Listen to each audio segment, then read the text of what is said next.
L'écoutez Moran, Torah He.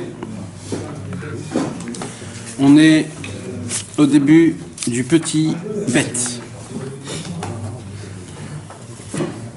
On avait parlé. Comment au début du petit bête? Là, tu l'as explosé grave, le petit bête déjà. Non. Mais ça, on est au milieu du petit bête. Oui, au milieu du petit bête. Ah, t'es au début. Même à la fin, quasiment. Ouais, presque à la fin.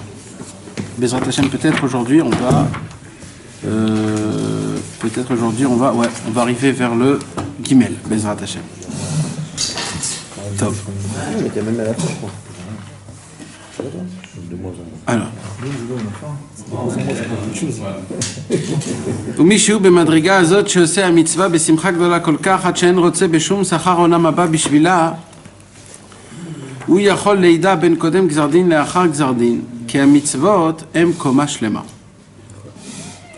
Les mitzvot, c'est tout un étage, c'est toute une structure. Les mitzvot, c'est tout un monde. Dans la Shana Kabbali, on appelle ça un partouf. Un partouf, c'est un monde qui est divisé en 613. 613, c'est la perfection. 613, c'est ça qui maintient un corps humain. 613, c'est la klaliout de toute la Torah et des mitzvot. 613, c'est la perfection. Le union du koma shlema. On avait dit que le koma, c'est les mêmes lettres que le mikvé. Koma, c'est mikvé. Et c'est quoi le union de koma et le mikvé? Comme le mikvé, il a une puissance de pouvoir purifier quelqu'un. Et le mikvé, il se tient d'afka sous il doit être sur de la terre. On ne peut pas faire un mikvé dans un étage ou dans un... Le mikvé, il doit être posé sur la terre, tout le temps. C'est la halakha. Ouais. Un petit peu, juste.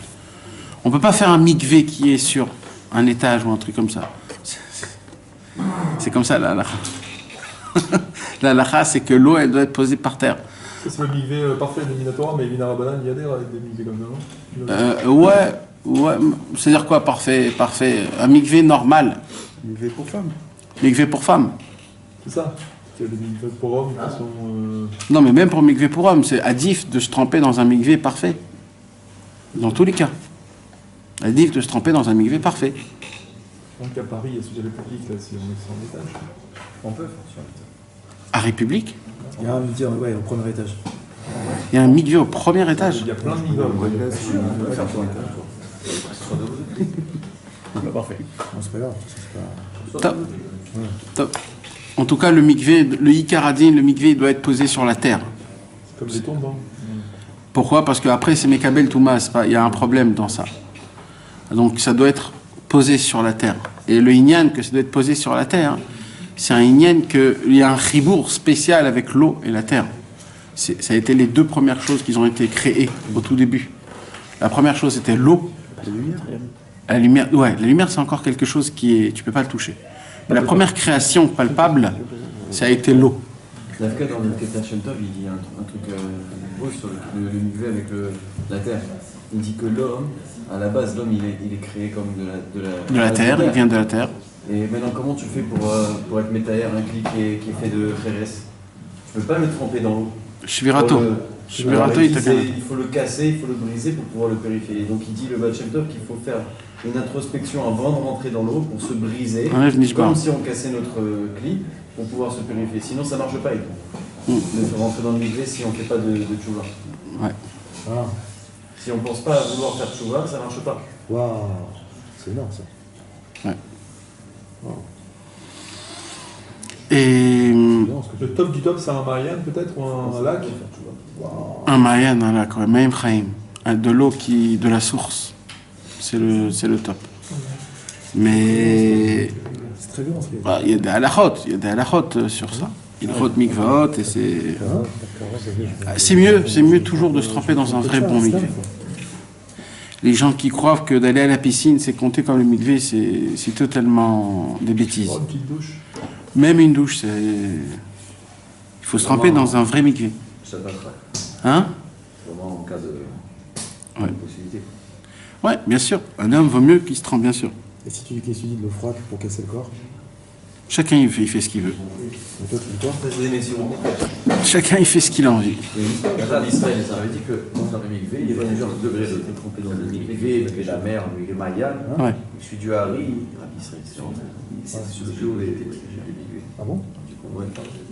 Je sais pas si Dafka le mikvé Hari c'est le plus haut de tous les mikvés. Il était rentré dans un mikvé, tu sais. Je sais pas. Celui qui se trempait, il avait une aura qui tenait comme ça. Je sais pas. Je saurais pas te dire comme ça. Mais c'est jamais peut-être c'est le cas. Il y a plein de mikvés qui sont très très spéciaux. Il y a déjà le premier, c'est le Mayan à Chiloir, qui est à côté du Kotel. C'est là-bas où les Kohanim se trempaient, c'est là-bas où Adam Arishan il s'est trempé pendant 130 ans.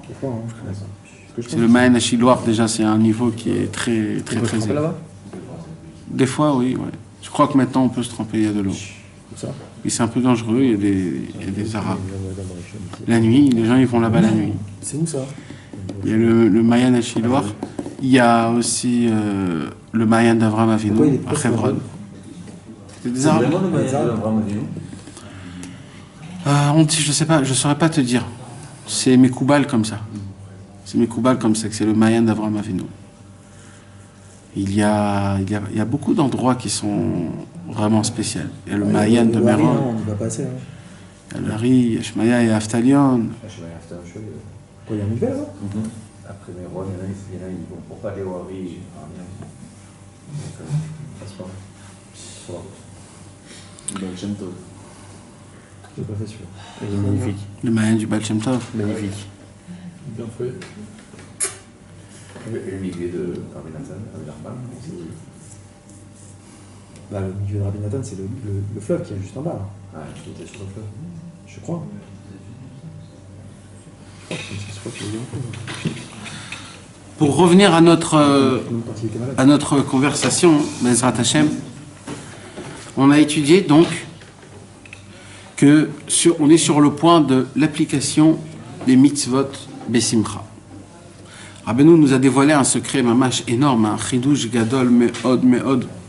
C'est le lien qu'on peut avoir avec Akadosh Baruch Hu, mais pas juste le lien qu'on peut avoir avec Akadosh Baruch Hu. C'est beaucoup plus que ça. Aujourd'hui, j'ai lu qu'il y a un Zohar qui dit Oraita kuchabrichu ve'Israël chado. La Torah, Akadosh Baruch Hu et le Ham Israël, ça forme un. Alors, la question c'est, ça veut dire quoi? La question est, est-ce que ça veut dire que ces 3 points... Le miracle aussi. Non. T'avais dit dans le truc qui tombe tout le temps. Non, mais je parle pas de ça. Sur le Inyan du Zohar, les 3, c'est Kuchabrichu, Raïta ve Israël. Alors la question du Zohar, c'est, est-ce que ces 3, ce sont 3 choses qui sont 3, mais qui sont pareilles, mais c'est quand même 3 choses. La Torah, c'est la Torah. Dieu, c'est Dieu. Le Ham Israël, c'est le Ham Israël. Chacun de son côté, mais les 3, ils sont dans le même. C'est la même chose, ça veut dire, mais la Torah, c'est la Torah, ou pas. Ou alors, ce sont juste 3 choses que, ensemble, ça forme Hachem. Ensemble, ça forme une complémentarité. Alors, le Zohar HaKadosh, là-bas, il ne répond pas ouvertement. Dans les Mefarshim du Zohar HaKadosh, ils sont médaillés un point très important, et ils disent comme ça. La Torah en elle-même, l'essentiel de la Torah, c'est quoi? Ce sont les mitzvot. Et un des Mefarshim, le Mikdash Melech, il dit comme ça, il dit, les mitzvot de la Torah et Akadosh Baruch Hu, c'est mamash un. C'est mamash un. C'est mamash un. C'est une chose, c'est la même chose. Vous savez, on a tous des fois des comment on appelle ça, des inyanim. Comment ça s'appelle, des mini ségoulottes qu'on fait. Les ségoulottes, ça c'est un inyan pour ça c'est un inyan, c'est une ségoula pour la parnassa. Quand tu fais comme ça et comme ça, si tu te lèves la nuit, à ce moment-là, il y a des choses comme ça et comme ça. Et les gens, ils adorent ces choses-là. C'est bien, c'est pas quelque chose rasvé shalom de mal. C'est des choses qui sont très très bien. Mais maintenant, ce qui se passe, c'est quoi, mes amis? Il se passe qu'il y a un autre truc. C'est que Baruch Hashem, nous, on oublie un des points les plus merveilleux possibles que moi, personnellement, je l'ai capté qu'il n'y a pas longtemps. Je l'ai senti il n'y a pas longtemps. C'est que c'est qu'en vérité, nous, toujours, on est à la recherche d'un tzaddik très spécial qui a dévoilé un très grand ridouche. Toujours, on parle de ça. Un tzaddik, il a dévoilé un grand ridouche. Si tu fais ça, tu fais ça. Si tu fais ça, tu fais ça. Et ainsi de suite, et ainsi de suite. Mais en vérité, les mitzvot, ben, mettre la mytho. Les mitzvot, c'est quoi? La mitzvah en elle-même. Quand la Torah, elle te dit les téphilines. C'est quoi les téphilines, en fait? Si on essaye de l'expliquer dans notre langage d'Avodat Hashem, c'est quoi les téphilines? C'est la Torah, en fait, elle dit comme ça. Je vais vous le faire à ma vision, à moi-même. D'accord? Les téphilines, c'est quoi? C'est un tuyau, une antenne, que tu vas la construire dans ton corps à toi, dans tes veines, dans ton sang, dans ton cerveau. Tu vas coller des comment on appelle les trucs? Des électrodes. Tu vas mettre vraiment des électrodes dans ton corps, qu'au moment où tu vas mettre ces électrodes-là, ça va envoyer des notes dans le ciel, et il va créer un lien, comme un téléphone, qu'il envoie une onde, et l'onde, elle vient, elle part, et comme ça, et ça va créer un lien direct avec Akadosh Baruch Hu, qu'au moment où tu as les bonnes pensées qu'il faut, tu dis les bonnes choses qu'il faut, tu as une possibilité de pouvoir atteindre, capter, ressentir une divinité comme il n'y a jamais au monde. Ça, tu dis connecté, c'est différent que c'est Hachem lui-même. Tu dis c'est Hachem lui-même.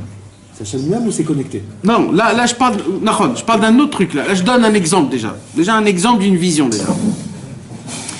Alors, vous avez compris là de ce que je suis en train de vous expliquer? Maintenant tout ça, si maintenant je viens et je dis, tu sais, il y a une possibilité, vous savez, des fois, quand il y a une fois par an ou alors une fois tous les 9 ans, le 9e mois, du 9e jour, de la 9e semaine, de la 9e heure, la 9e minute, la 9e seconde. On dit que tous les 9, c'est un... Et les gens, ils attendent ça, c'est une fois tous les 9 ans, c'est une fois tous les 9 ans. Ça tombe pile poil. Et nous, qu'est-ce qu'on fait? On se prépare, on est chaud, on va se dire, oh là là, qu'est-ce que je vais pouvoir faire rentrer dans une minute? Tout ce que je peux pendant les 9. Et on le fait tout ça. Et tout le monde le fait, tout le monde attend, il t'appelle ta maman, t'appelle ton frère, t'appelle tout le monde, écoutez, la 9e minute, la 9e jour. Mais vous savez, mes amis, c'est quoi qu'on a oublié? On a oublié que quand on met les téphilines, c'est 1 milliard de fois tous les 9. Pourquoi chez nous, c'est pas comme ça? Pourquoi on le ressent pas comme ça? Pourquoi? L'habitude. Moi, je dis pas que c'est l'habitude. C'est ça ce que je viens de capter.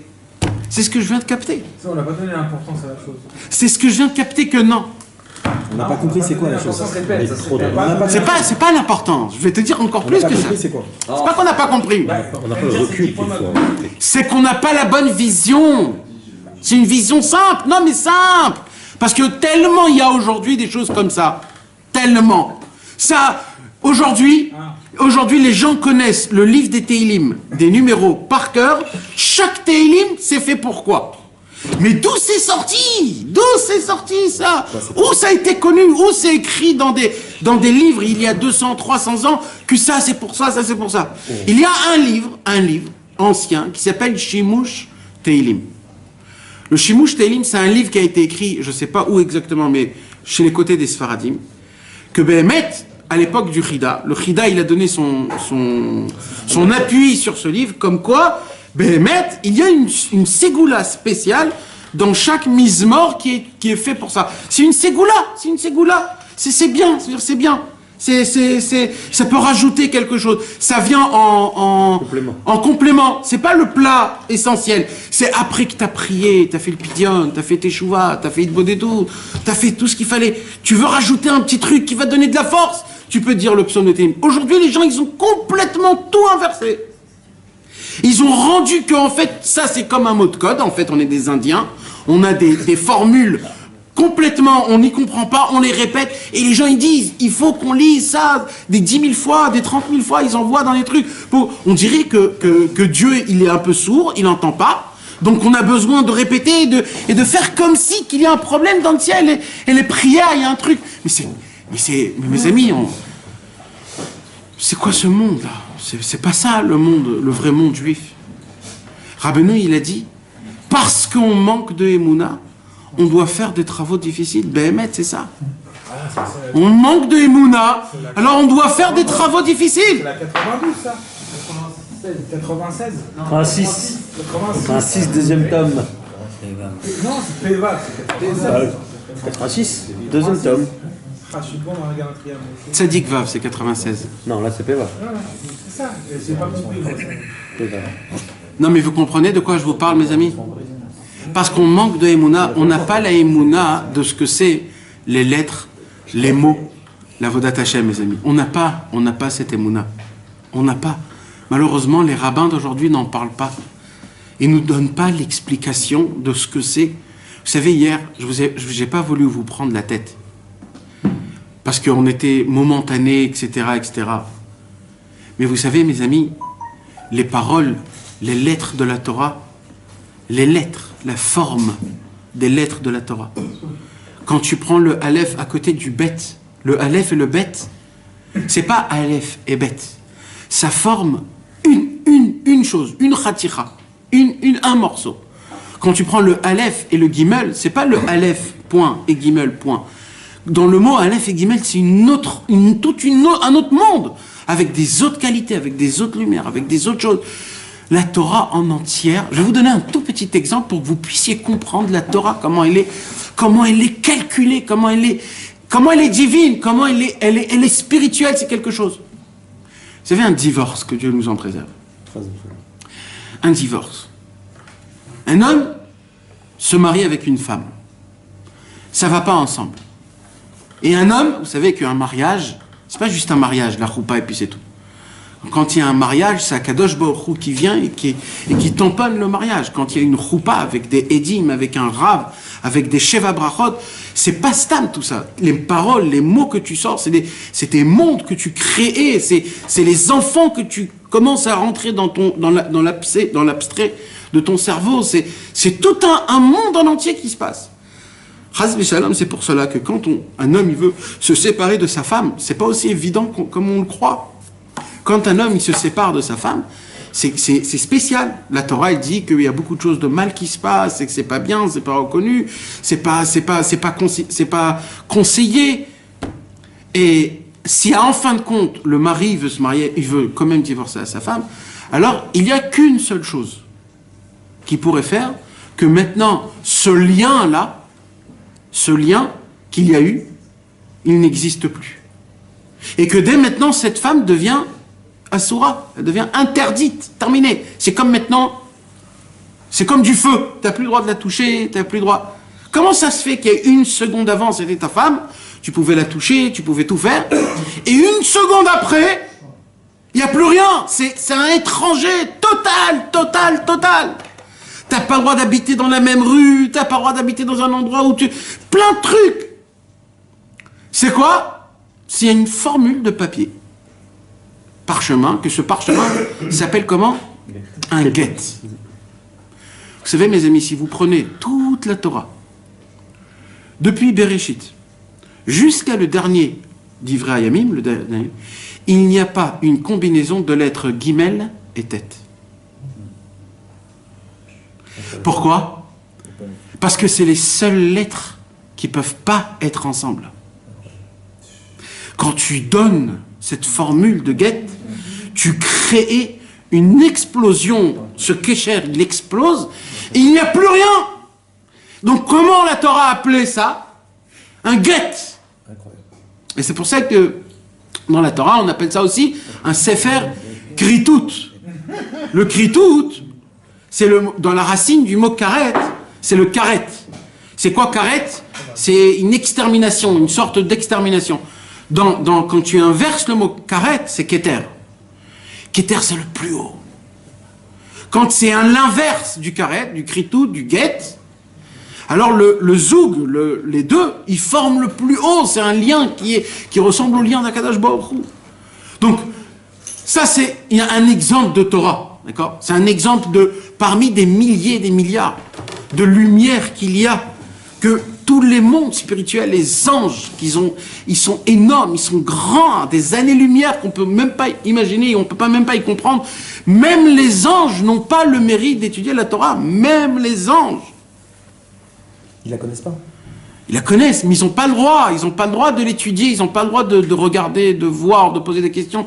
Ils entendent à droite, à gauche, ils entendent, mais ils n'ont pas le droit. Ça appartient pas à eux. Maintenant, mes amis, c'est quoi le problème qui nous manque? Si maintenant je vous aurais dit, il y a une possibilité de pouvoir ouvrir une fenêtre, que quand tu ouvres cette fenêtre, tu arrives à regarder Akadosh Baruch Hu, pas juste regarder Hachem. Tu as la possibilité de ressentir Akadosh Baruch Hu. Qui ne donnerait pas, même si c'est de l'argent, qui ne donnerait pas ce qu'il faut pour ça? D'avoir quelconque un contact. Mais c'est pas juste un contact, parce que là on parle, Rabbeinu nous parle d'un contact qui est sensationnel. Ça veut dire que c'est une vraie allure de simcha. Et nous, on fait pas attention à ça. Pourquoi on fait pas attention à ça? Parce qu'on regarde pas, on n'a pas la vision que la mitzvah pachout des téphilines, c'est comme la plus grande ségoula qui existe dans le monde. Alors on connaît toutes les ségoulottes de la Parnassa, on connaît toutes les ségoulottes. Ça veut dire aujourd'hui on va faire le Birkat Amazon comme il faut pour une seule raison. Parce que c'est que la ségoula de la Parnassa. C'est rien que pour ça. Mais si de base je te dis que Akadosh Baruch Hu, il a fait rentrer dans le Birkat Amazon la combinaison des lettres et des mots qui formulent le Birkat Amazon, les Rachama, Nouvne, Ushalaim, Rachem Alenu, toutes les combinaisons, Nodelecha, etc., elle est faite de certains mots que quand tu commences à les dire, ces certains mots, quand tu commences à les lire et à les réfléchir et à les dire avec sincérité, avec ton cœur, tu as une possibilité d'ouvrir dans le ciel une abondance qui est exceptionnelle. Pourquoi? Et Akadosh Baruch Hu l'a fait de base pour ça. Pour ça, il a fait de base. Et tu peux atteindre Hachem, tu peux avoir de l'Aïrat Shamaim. Quand c'est comme ça, d'un coup, tu te dis, waouh! Alors en fait, toutes les mitzvot, toutes les 613 mitzvot, ce sont en fait tous des ségoulottes. Il faut le regarder comme si ce sont des ségoulottes. C'est des pas qui te rapprochent vers Akadosh Baruch Hu, chaque mitzvah par une facette spéciale d'Hachem. Quand tu appliques tous les 613 mitzvot, tu complémentarises la figure d'Akadosh Baruch Hu, bien sûr Kavirkol, et là tu arrives à percevoir Akadosh Baruch Hu. Il vient Rabbeinu, il dit, il y a encore plus fort que ça. Il dit Rabbeinu, quand un homme, il rentre dans la simcha de l'application des mitzvot. Il dit Rabbi Nachman, dans chaque mitzvah, comme je vous l'ai dit, le Mikdash Meler, il dit sur le Zohar HaKadosh que la Torah, la mitzvah, les mitzvot et Akadosh Baruch Hu, c'est mamash ainu echad, c'est la même chose. C'est un chidouche gamour. On aurait pu dire que cette mitzvah, c'est une mitzvah, mais c'est pas Hachem, de me dire que les mitzvot, c'est mamash Hachem, c'est Hachem mamash. Rabbeinu, plusieurs fois, à Pessah, quand il prenait la matzah, il disait, je tiens de la divinité. Dans l'écouter à la fois, il dit qu'il y a la simcha de Hachem dans la mitzvah, il ne dit pas il y a Hachem. Là, je te parle du Zohar. La simcha de Hachem, c'est par rapport à toi pour ressentir Hachem. Mais la mitzvah en elle-même, c'est Akadosh Baruch Hu, c'est Akadosh Baruch Hu mamash. Ça veut dire quoi? Ça veut dire, imagine-toi maintenant, je veux atteindre Hachem. Viens, il y a une possibilité de pouvoir atteindre Akadosh Baruch Hu. C'est à peu près tout ce que nous, on veut, à peu près. On veut quoi? On veut être connecté avec Akadosh Baruch Hu tout le temps. Mais on veut tout ça. Mais comment on peut être connecté avec Hachem? Comment c'est possible? On ne peut pas. Dieu, c'est pas nous qui pose la question, c'est la Gemara qui pose la question. Esh ochla'i. Qui peut s'attacher à Kadosh Baruch Hu? C'est du feu. C'est du feu, Hachem. Tu peux brûler, tu peux cramer. Et Akadosh Baruch Hu, il veut pas te brûler. Donc lui aussi, Hachem, il veut pas se rapprocher de toi, Kavirchol. Parce que c'est du feu, Esh ochla'i. Alors comment on fait? C'est toute la Torah 30 du Likutei Moharan.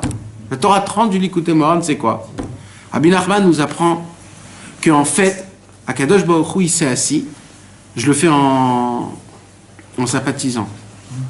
Akadosh Baruch Hu, il s'est assis et il est devenu un moré. Comment dire un moré? Un professeur de mathématiques. Mamash, Hachem est devenu un professeur de mathématiques. Comment? Il a pris son cahier, il a pris son stylo. Et il a commencé à créer des mesures, Hachem. Hachem a commencé à créer des mesures. Quelles mesures? Je ne sais pas comment ça s'appelle, c'est sûr qu'il y a un mot spécialisé dans la mathématique, dans ça. Qu'est-ce qu'il a fait à Kadosh Baruch Hu? Il a commencé à l'imdod, comme on dit, à mesurer sa grandeur. Mais mec, mes amis, c'est pas moi qui le dis. Il y a toute une braïta en entière. Ça s'appelle, cette braïta, le shiur koma. Comment on dit shiur koma en hébreu? En français? Shiur, c'est du mot. Le cours de la mesure, ouais. La mesure de la hauteur. Taille de la mesure. La taille de la mesure de la taille. Le shiur du koma. La mesure de la stature. Ah, du niveau. Pas, le méchané, shiur koma, c'est une braïta en entière. Je ne me rappelle plus, c'est qui l'a écrit, Rabbi Shmuel Kohen Gadol ou Rabbi Nechunia Ben Akana, un des deux. Ils ont écrit, je crois que c'est Rabbi Shmuel Kohen Gadol. Quand il est monté Rabbi Shmuel Kohen Gadol, pour savoir si la Xéra, elle était... Vous savez que Rabbi Shmuel Kohen Gadol, il y a une voix qui est sortie et qui a dit comme quoi le sang de Yosef Hatzadik, il est ouvert. Comment on dit il est ouvert? Il est... Il trempe. Non, il est ouvert Tviadin. Il accuse le sang de Yosef Hatzadik. Il accuse qu'on fasse un mishpat sur ses 10 frères quand ils l'ont vendu. Et Yosef Hatzadik, il a tenu qu'on fasse un mishpat. Il faut que quelqu'un paye sur ça. Pas pour lui, bien sûr. Parce que c'est le tzaddik. On ne vend pas le tzaddik. Alors, vaut mieux le payer à l'époque que maintenant, aujourd'hui. Donc Yosef Hatzadik, il a dit, je veux que ça se passe maintenant. Et il y a eu une Xéra qui est sortie du ciel. Cette Xéra, elle a attendu plus de 2000 ans, ou 1500 ans. Pendant 1500 ans, Akadosh Baruch Hu, il a dit, on va attendre qu'il y a les plus grands tzadikim. Comme ça sera eux qui vont payer pour pas qu'il y en a des milliers qui tombent, Pras Shalom. On va y les voir, ça fait 2 fois que je parle de ça. Et ce qui s'est passé, c'est Rabbi Shmuel, il a entendu une voix du ciel que la Xéra, elle a été nixéret. Il y a eu le tranchement. Et là, il y a écrit Rabbi Shmuel Kohen Gadol, il est monté. Il est monté avec son corps. Il est monté avec son corps. Il est monté dans le ciel jusqu'à qu'il est arrivé dans un Me'achoré à Pargod, derrière un rideau. Parce qu'il ne pouvait pas ouvrir le rideau. Si tu ouvres le rideau, t'es pris là-bas, tu peux plus ressortir. Alors il est arrivé jusqu'au moment où on ne peut plus. C'est le dernier moment. Si tu passes ce moment-là, après, c'est fini. Et là-bas, il a entendu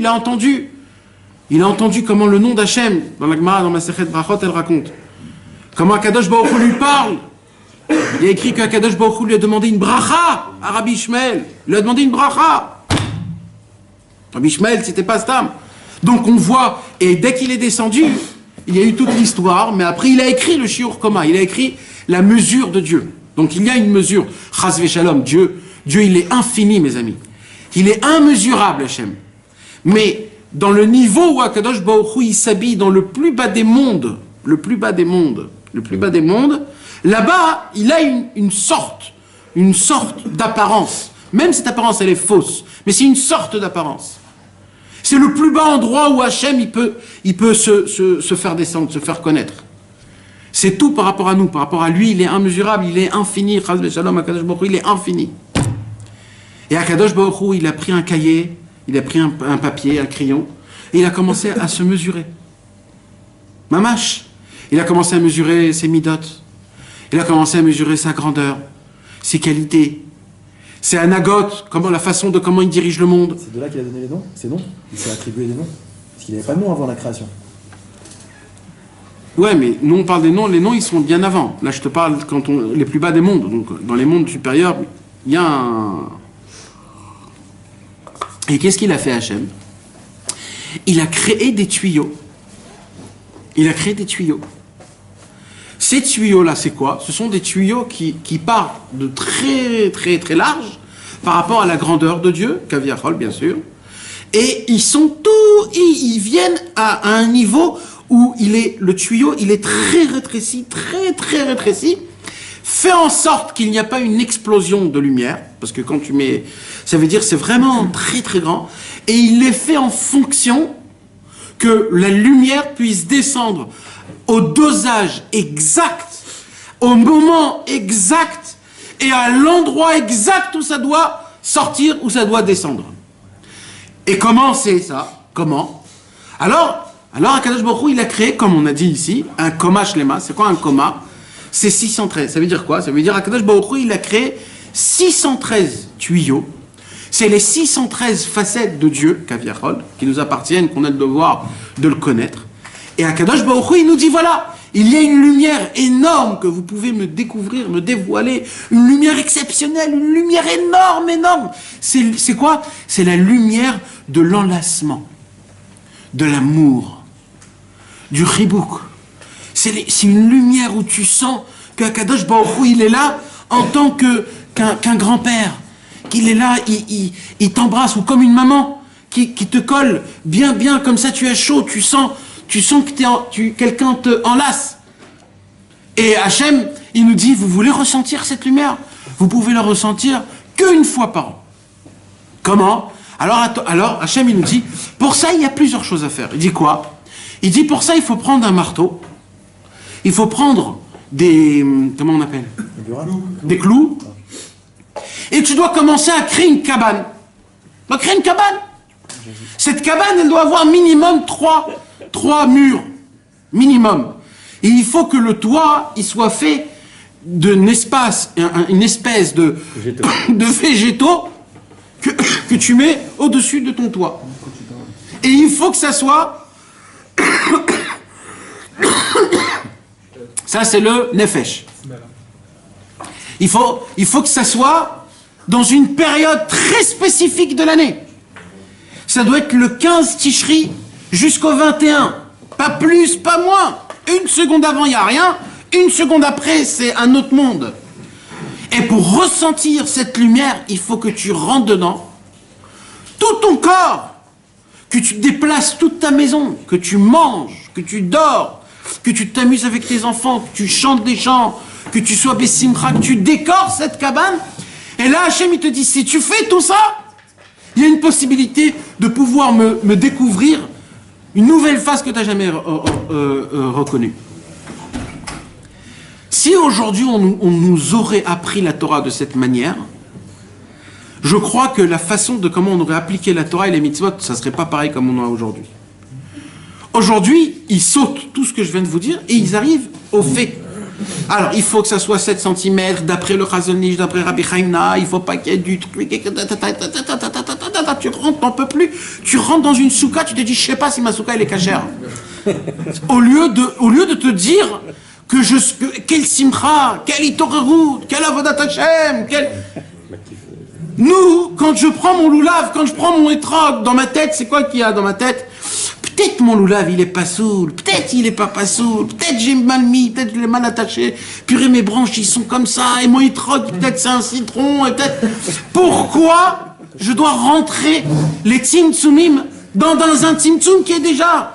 Akadosh Baruch Hu, il nous a demandé de la base de prendre un étrog, de la base de prendre un loulav. Vous savez, mes amis, pendant les époques de Moshe Rabbeinu, même après, etc., c'était des choses que ça n'arrivait pas. On ne pouvait pas avoir, comme on a aujourd'hui, la perfection de l'application des mitzvot. Aujourd'hui, on a une abondance qui n'existait pas à l'époque. Aujourd'hui, le Yetzer Hara, il veut te faire arriver que malgré, tu appliques, tu vas payer de l'argent, ça coûte cher, tu vas acheter pour tes enfants, tu vas acheter pour ça, tu vas tout faire à la perfection, et le Yetzer Hara, il arrive à la fin de te dire, peut-être c'est pas bien. Peut-être c'est pas comme il faut. Pourquoi le Yetzer Hara il t'attrape là-bas? Pourquoi, mes amis? Pourquoi le Yetzer Hara il a créé, mes amis, moi j'appelle ça un Yetzer Hara, sachez-le. Sachez-le, je l'appelle ça un Yetzer Hara. Vous savez c'est quoi le Yetzer Hara? C'est les gens qui veulent faire tout à la perfection et qui sont jamais contents de la mitzvah en elle-même. Écoutez bien ce que je vais vous dire. Vous savez, quand j'étais jeune, j'étudiais dans une yeshiva qui était très froum. Donc là-bas, c'était très normal les chumrot les plus grandes au monde. Et c'était une yeshiva qui était aussi Breslev. Et moi, ça m'avait révolté. C'est-à-dire, Rabbeinu, il a une sikha mefureshet. Où Rabbeinu, il a dit, les chumrot, c'est quelque chose qui est en plus. Et que là, je vois que les Chassidei Breslev, dans la grande choule Breslev, dans tous les endroits, ils font tous des chumrot. Ils font tous des chumrot. Et ça, c'est un problème. Vechai bahem. C'est quoi les Rashi Tevot de Vechai bahem?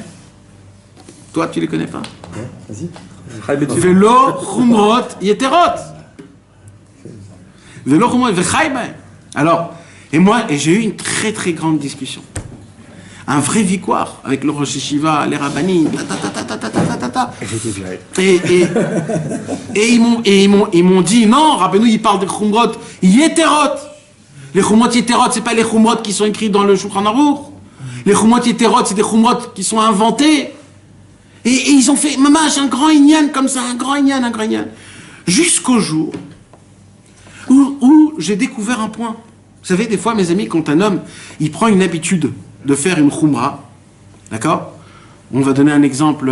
Quel khumra on peut prendre comme par exemple... hein? Non, c'est pas une khumra, Rabbeinu Tam, c'est une obligation. Rabbeinu Tam, c'est une obligation. Déjà, tu es en retard. Celui qui a dit Arad Shamaï, il a écrit un Shulchan Aruch. Hein? Il y a pas... Il a écrit celui qui a dit Arad Shamaï. Rabbeinu, il a obligé, Rabbeinu. C'est pareil. Je crois pas qu'on fait des romans. Je crois que c'est même plus grave. Si c'est Rabbeinu qui l'a obligé, je crois que c'est plus grave. Ah, ça y est, c'est fou. Laisse tomber. Les autres feelings. Hein? D'autres feelings. Non, parce que c'est pas Eter On Shachriar. fait pas de romans ici. Non, il y a des khumrot, il y a des fois des khumrot, des fois... À Pessah, Hein? il dit dans ce Quoi? Dans Pessah, Par exemple, l'aluminium. à la Cholrak Matzah Shmura, je crois que ça aussi. Non, l'aluminium en plus. Yoann, il avait raconté qu'il Ah, Mechona, c'est Machou y Acher. avait un mec qui stockait l'eau Shabbat. Non, il y a Mechona, c'est ça. Non, il y a l'aluminium que tu te mets Il a raison. par-dessus. Non, mais t'as dit le hétrog. Le hétrog, ça. Non, mais Non, Pessah, il parle d'Aftar Rabbeinu aussi. oui, parce qu'à Pessah, il y a une yann de faire des khumrot d'après la halakha. La halakha te demande de faire des khumrot à Pessah. Et même là-bas, il dit qu'il ne faut pas faire. Hein? Sauf une. Non. Rabbeinu, il dit pas ça. Rabbeinu, il dit, il faut pas devenir fou, il dit. Yoann, il savait pas que Yoann. C'est-à-dire de prendre de l'eau et de garder pendant tous les 7 jours l'eau. Ça, c'est des choses fous, mais il y a des khumrot à Pessah qu'il faut Yoann, il faire. connaît un mec qui stocke l'eau tous les Shabbats. Mais c'est tout le monde, tous mes hacharim, c'est tous les chassidim, ils font ça. Tous les chassidim, ils font ça. électrique, attention. Non, il stocke l'eau dans la baignoire, le mec. Pas dans la baignoire, ils ont un truc spécial pour ça. Ah ouais? Mais ça, c'est quelque chose de connu, tout le monde fait ça, tous les chassidim, ils font ça. Tous les chassidim font ça. Khumra ou c'est pas une khumra? De base, c'est une khumra qui a été reçue de tout le monde. Mais c'est une khumra qui a une base, elle a une base, pas une khumra. L'eau pour Pessah ou pour ça? L'eau pour Pessah. Non, lui il parle de Shabbat. Ah, Yoann, il avait parlé de Shabbat. L'eau de Shabbat. Le Shabbat, il avait À parlé. cause du compteur. Ah. Parce qu'ils ont pas le... Il y a un rachach, il avait dit. Ouais, attends. Bichlal, l'électricité, que vous sachiez, Stam, l'électricité Shabbat, c'est pas le khatrila, hein, que vous sachiez. C'est pas du tout les khatrila. tu veux dire? C'est même pas, hein? Non, Bichlal. Ils mettent des générateurs dans tous les racks, des générateurs. Bien sûr. Ça, Stam, que vous sachiez, Bichlal, ça veut dire si quelqu'un, il faut connaître la halachot pour savoir c'est quoi une khumra et c'est pas une khumra. Tov, mes amis, venez, parce qu'on est en train de partir en arrière, là. Alors imaginez-vous, mes amis, une khumra, d'accord? Par exemple, on va donner un exemple d'une khumra. Un exemple, par exemple, un homme, par exemple, qui mange... qu'est-ce qu'on pourrait dire? Curry, Pessah. Non. Tu sais quoi, c'est une belle. Il y a une yann qui s'appelle les kitniot. D'accord? C'est quoi les kitniot? Comment on dit des kitniot en français? Les légumineuses. Légumineuses. Alors, il y a des légumineuses. Les indices des féculents. Alors maintenant, mes amis, je ne vais pas rentrer dans le inyan, d'accord? D'accord? Mais je voudrais vous donner l'exemple des choses. Il y a ici quelqu'un qui ne mange pas de kitniot à Pessah? Tout le monde mange des kitniot à Pessah. Mais ça, Rabbeinu le faisait. C'est Rabbeinu qui le faisait, ça. Mais les Gabriel Ashkenazi. Et alors? C'est paradis. Et alors? C'est le riz Hein? qui mange. Rabbeinu, ma putain. Il mangeait pas les kitniot. Il n'y avait pas de kitniot là-bas en Ukraine. Bevadaï qu'il y avait des kitniot. Les fèves, les pois chiches. Ah non, les pois chiches, on mange pas. Et le riz. Le riz, on mange. Le maïs. Vous mangez, nous on mange pas. Non, je mange pas le riz. Bien sûr, on mange le riz. Mes amis, alors maintenant, écoutez bien. C'est un rachach à cause du rita. Alors, écoutez bien, il y a les kitniotes. C'est quoi les kitniotes? C'est certaines légumineuses que le Maran, Rabbi Yosef Karo, pas le Rama, Rabbi Yosef Karo a dit qu'on ne mange pas. D'accord? Donc, ne me disez pas Sfaradi Ashkenazi, c'est Maran qui l'a dit. Et il dit qu'il y a des gens qui se permettent à manger des kitniotes Kedaï Livdok, il dit il faut essayer de chaque ville, dans chaque endroit, il faut voir d'où ça vient, comment ça etc. Alors maintenant, il y a des gens qui mangent pas des kitniot. Maintenant, les gens qui mangent pas kitniot à Pessah, c'est pas stam, je mange pas les kitniot. Les gens qui mangent pas des kitniot à Pessah, c'est comme du chametz presque. Ça veut dire, j'ai même un homme qui ne mange pas des kitniot, il n'a pas le droit de cuire dans une marmite cachère les Pessah du riz. Il n'a pas le droit. Si après il fait cuire de la viande, il n'a pas le droit de manger cette viande. Ah, ça devient chametz pour lui? Oui, la halakha, hein, pas une chouma, c'est la halakha. Tu mets un plat de houmous à quelqu'un dans une assiette? Non, cuire. Cuire. Quand tu cuis. Pendant Pessah. Pendant Pessah, quand tu cuis, t'as pas le droit la cire, la marmite et les chametz. Kaviachol, kilo. Ça, c'est la halakha, hein. C'est la halakha pshuta. Pour les gens qui mangent pas de kitniot. Donc, c'est juste pour que vous puissiez comprendre. Maintenant, il y a. Tout ça, c'est bien. Jusqu'à un moment. Quel moment? Quand un mec à côté de toi va manger du riz, et que son minag, c'est oui de manger du riz, il n'y a aucun problème de manger du riz. Et comment toi, tu vas le voir? Comment toi, tu vas réagir? Là, c'est le test de est-ce que ça valait la peine ou ça valait pas la peine. Au moment où la personne qui se garde des kitniot parce qu'il a reçu ça comme khumra, ou alors il a reçu ça de ses parents, ou alors il est habitué, tu manges pas de kitniot, mais c'est d'air l'amour, il n'y a pas de problème pour ça. Mais au moment où toi maintenant, à cause que toi tu fais une khumra, à cause de ta khumra, tu vas juger un autre juif, que lui il n'a pas reçu cette khumra, et tu vas le dire, lui c'est un juif moins, lui il fait moins Pessah, lui, ou alors même tu vas lui dire, lui c'est pas un chassid, ou alors lui c'est pas lui c'est un petit niveau, t'as tout raté. Prends ta kippa, plie-la en 3 et mets-la dans ta poche. Parce que c'est pas ça Hachem. Si sur le compte de la Torah, sur le compte d'Akadosh Baruch Hu, sur le compte d'une khumra, tu vas juger un juif d'un niveau plus bas, parce que lui, il n'a pas reçu, ou parce qu'il ne la connaît pas, ou parce qu'il ne veut pas tout simplement. Parce qu'il faut savoir, il y a un très grand Yetzer Hara, c'est que, et ça c'est une Gemara dans Maseret Avodah Zarah, c'est une Gemara exceptionnelle qui explique beaucoup de choses aujourd'hui. La Gemara elle dit comme ça, dans le monde, il y a toujours le Etzem. C'est quoi le Etzem? C'est l'essence. Il y a toujours l'essence. Autour de l'essence, il y a des branches. D'accord? Par exemple, il y a la Torah, et il y a autour les Talmidei Chachamim, les Tzadikim. D'accord? Les Talmidei Chachamim, les Tzadikim, ils n'ont pas le droit de créer quelque chose de nouveau totalement. Tout ce qui dévoile, tout ce qui crée, c'est par rapport à une base qui est la Torah. Au moment où un des tzadikim il crée quelque chose de nouveau totalement, ça s'appelle de l'Avodah Zarah, c'est une invention totale. Ça fait partie des 13... une invention. Ça fait partie des 13 midot, des 13 émunot qu'on doit avoir la émouna du Rambam. Alors là, l'Agmara, il dit dans Maseret Avodah Zarah, c'est une halakha qui est dans Maseret Avodah Zarah sur le inyan de l'Avodah Zarah. Il parlait du juif qui était un fils de monsieur, de madame, l'acrobate. Il parlait de l'acrobate. Quel digne il a? C'est quoi le digne qu'il a, l'acrobate? Alors là-bas, la Gemara, elle parle beaucoup sur ça, et elle donne une imra, c'est-à-dire une parole vraiment, vraiment très forte. Elle dit comme ça. Quand il y a une essence, un etzem, et qu'il y a autour des dérivés, il dit normalement, le temps fera que l'essence va s'éteindre et le dérivé va devenir l'essence. La Gemara, elle dit, au moment où le dérivé devient l'essence, ça s'appelle Avodah Zarah. Le digne de l'acrobate, parce que l'acrobate, il est devenu l'acrobate 100 ans plus tard. Donc lui, quand il était vivant, il n'avait pas encore le digne d'Avodah Zarah. Pourquoi? Parce qu'il était un dérivé de Avodah Zarah. Il y avait la Torah, mais lui il est devenu fou, donc lui, il était un dérivé. Maintenant, ce qui s'est passé, c'est que le temps a fait qu'ils ont petit à petit bouffé la Torah. Et la Gemara, elle dit, et ça c'est la preuve que de base, le dérivé n'a jamais été un dérivé de l'essence.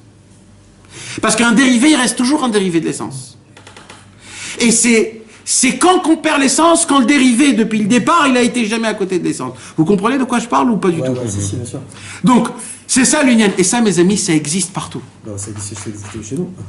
Ça existe partout, ça. Partout. On en voit beaucoup qui prennent Partout.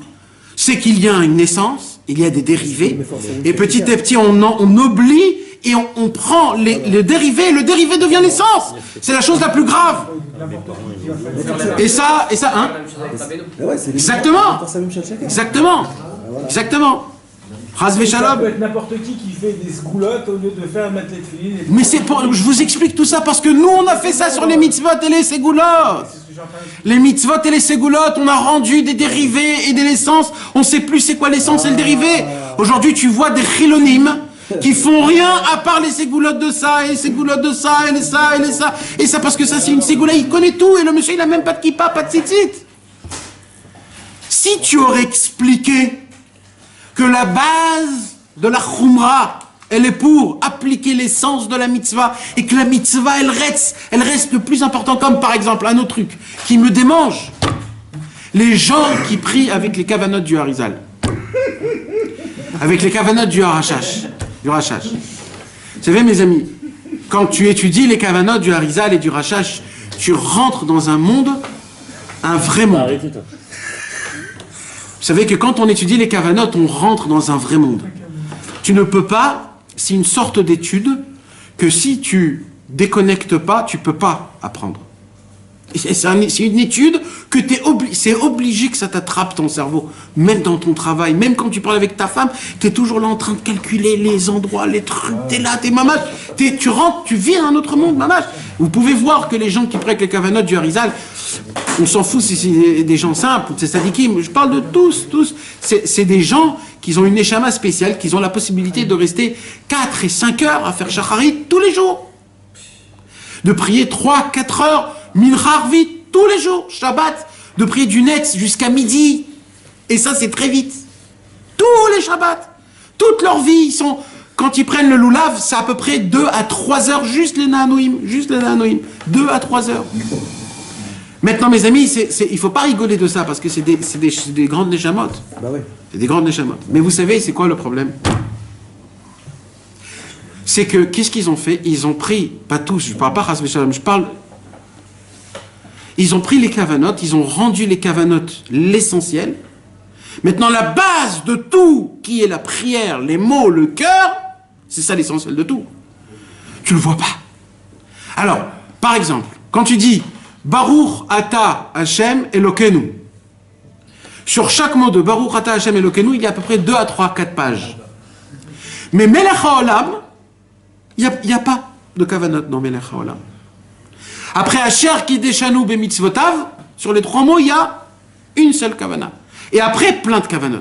Alors tu les vois. Baruch Ata Hashem Elokeinu. Et après ils font Melech HaOlam, qu'est-ce qui s'est passé? Makara.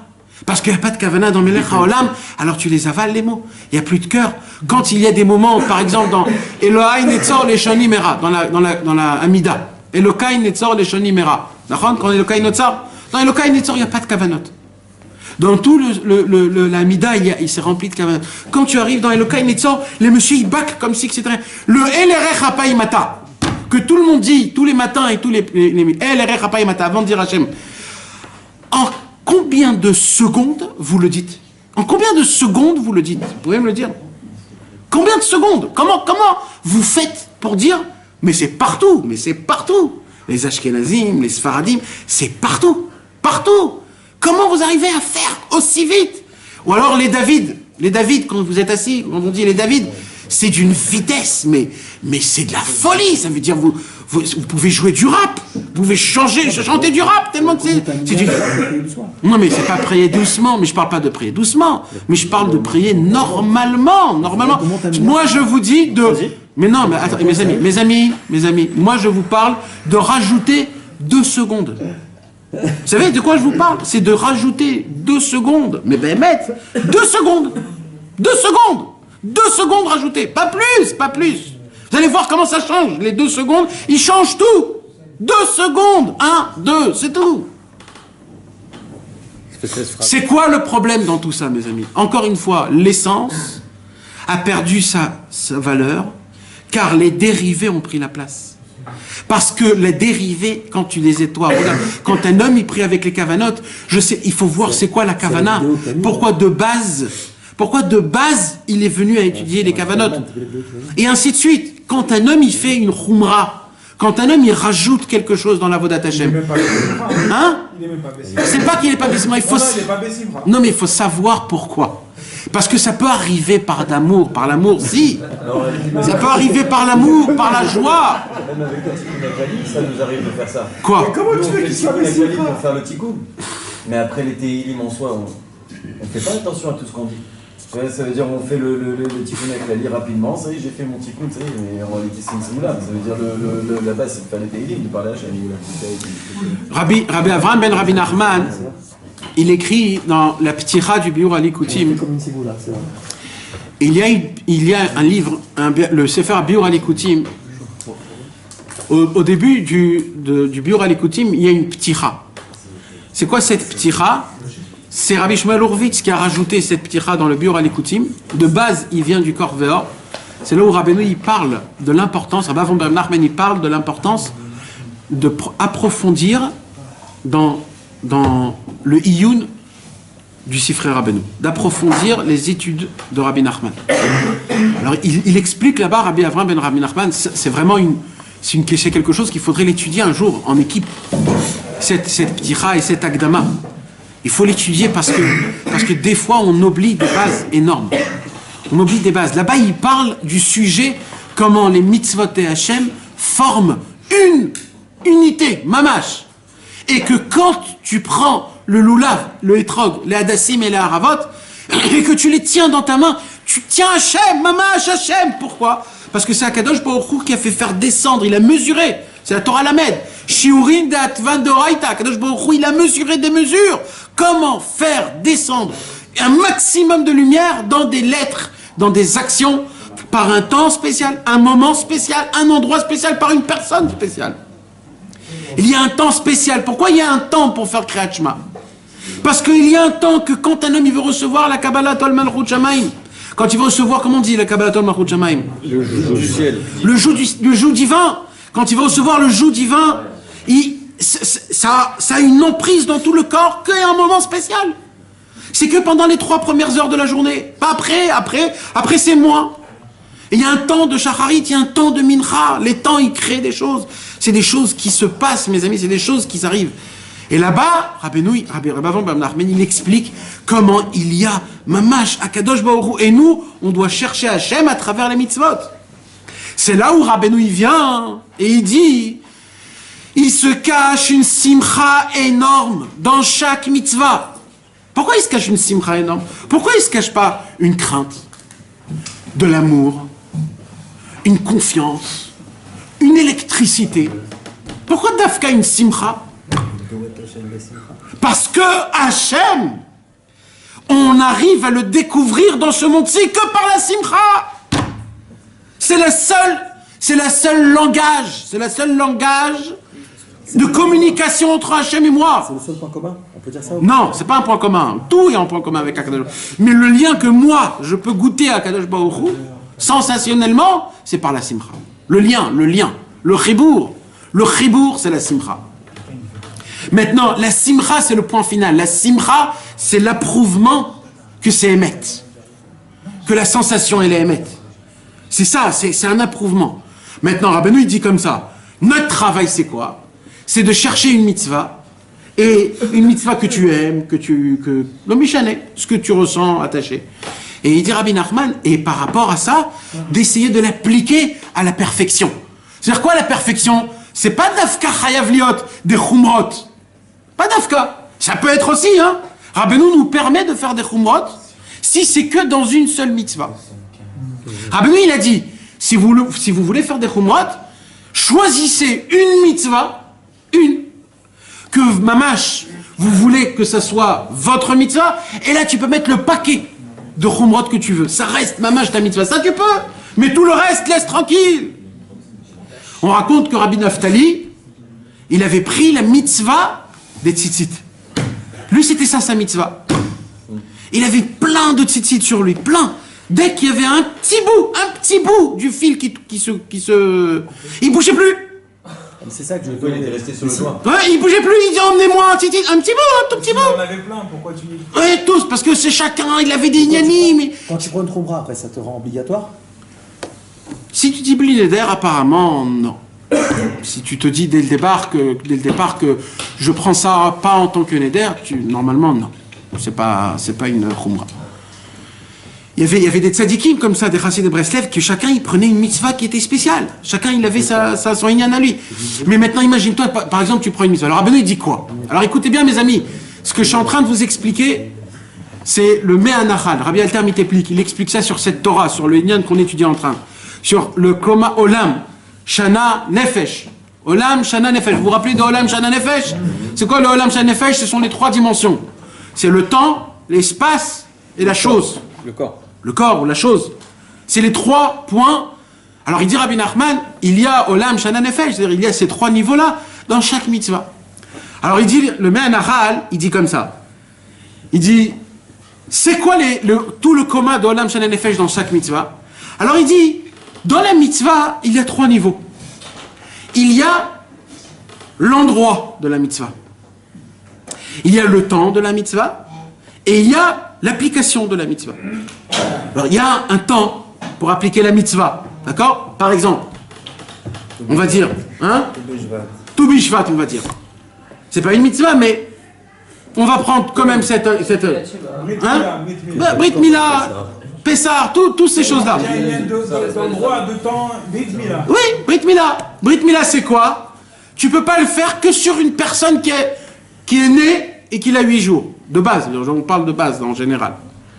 Il faut que ça soit où? Dans un membre spécifique. Tu peux pas faire la Brit Mila autre part. Il y a un membre spécifique où là-bas, Akadosh Baruch Hu nous a demandé, les Chachamim nous ont expliqué que c'est là-bas que ça se passe. Et il faut que ça soit par quelqu'un. Par qui? Par le papa qui donne le shlichut. Donc il y a le temps, il y a l'espace, l'endroit, et il y a la personne en elle-même. Maintenant, cette mitzvah-là, alors, il y a les trois niveaux. Alors, il y a le niveau, il dit, c'est le nefesh. Le nefesh, c'est le roche. Il dit le plus haut, c'est la personne en elle-même.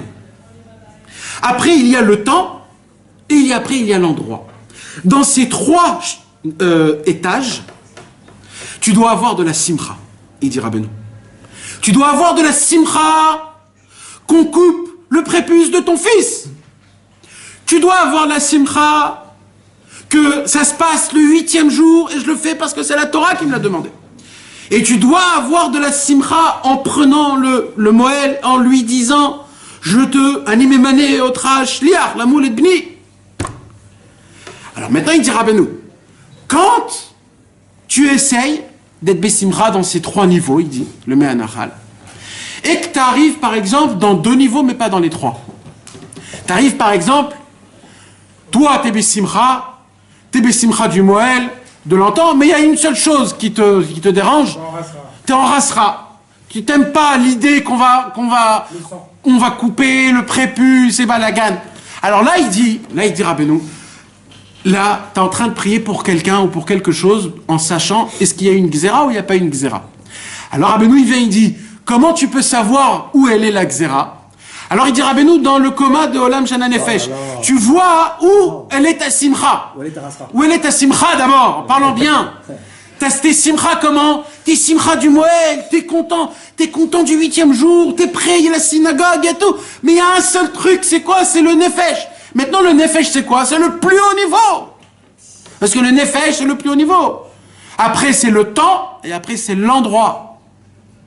Alors si dans le Nefesh Atzmo, tu es pas Bessimcha et dans les 2 autres tu es Bessimcha, ça veut dire que la Xéra en haut dans le ciel, elle est très grande parce que ça touche la tête.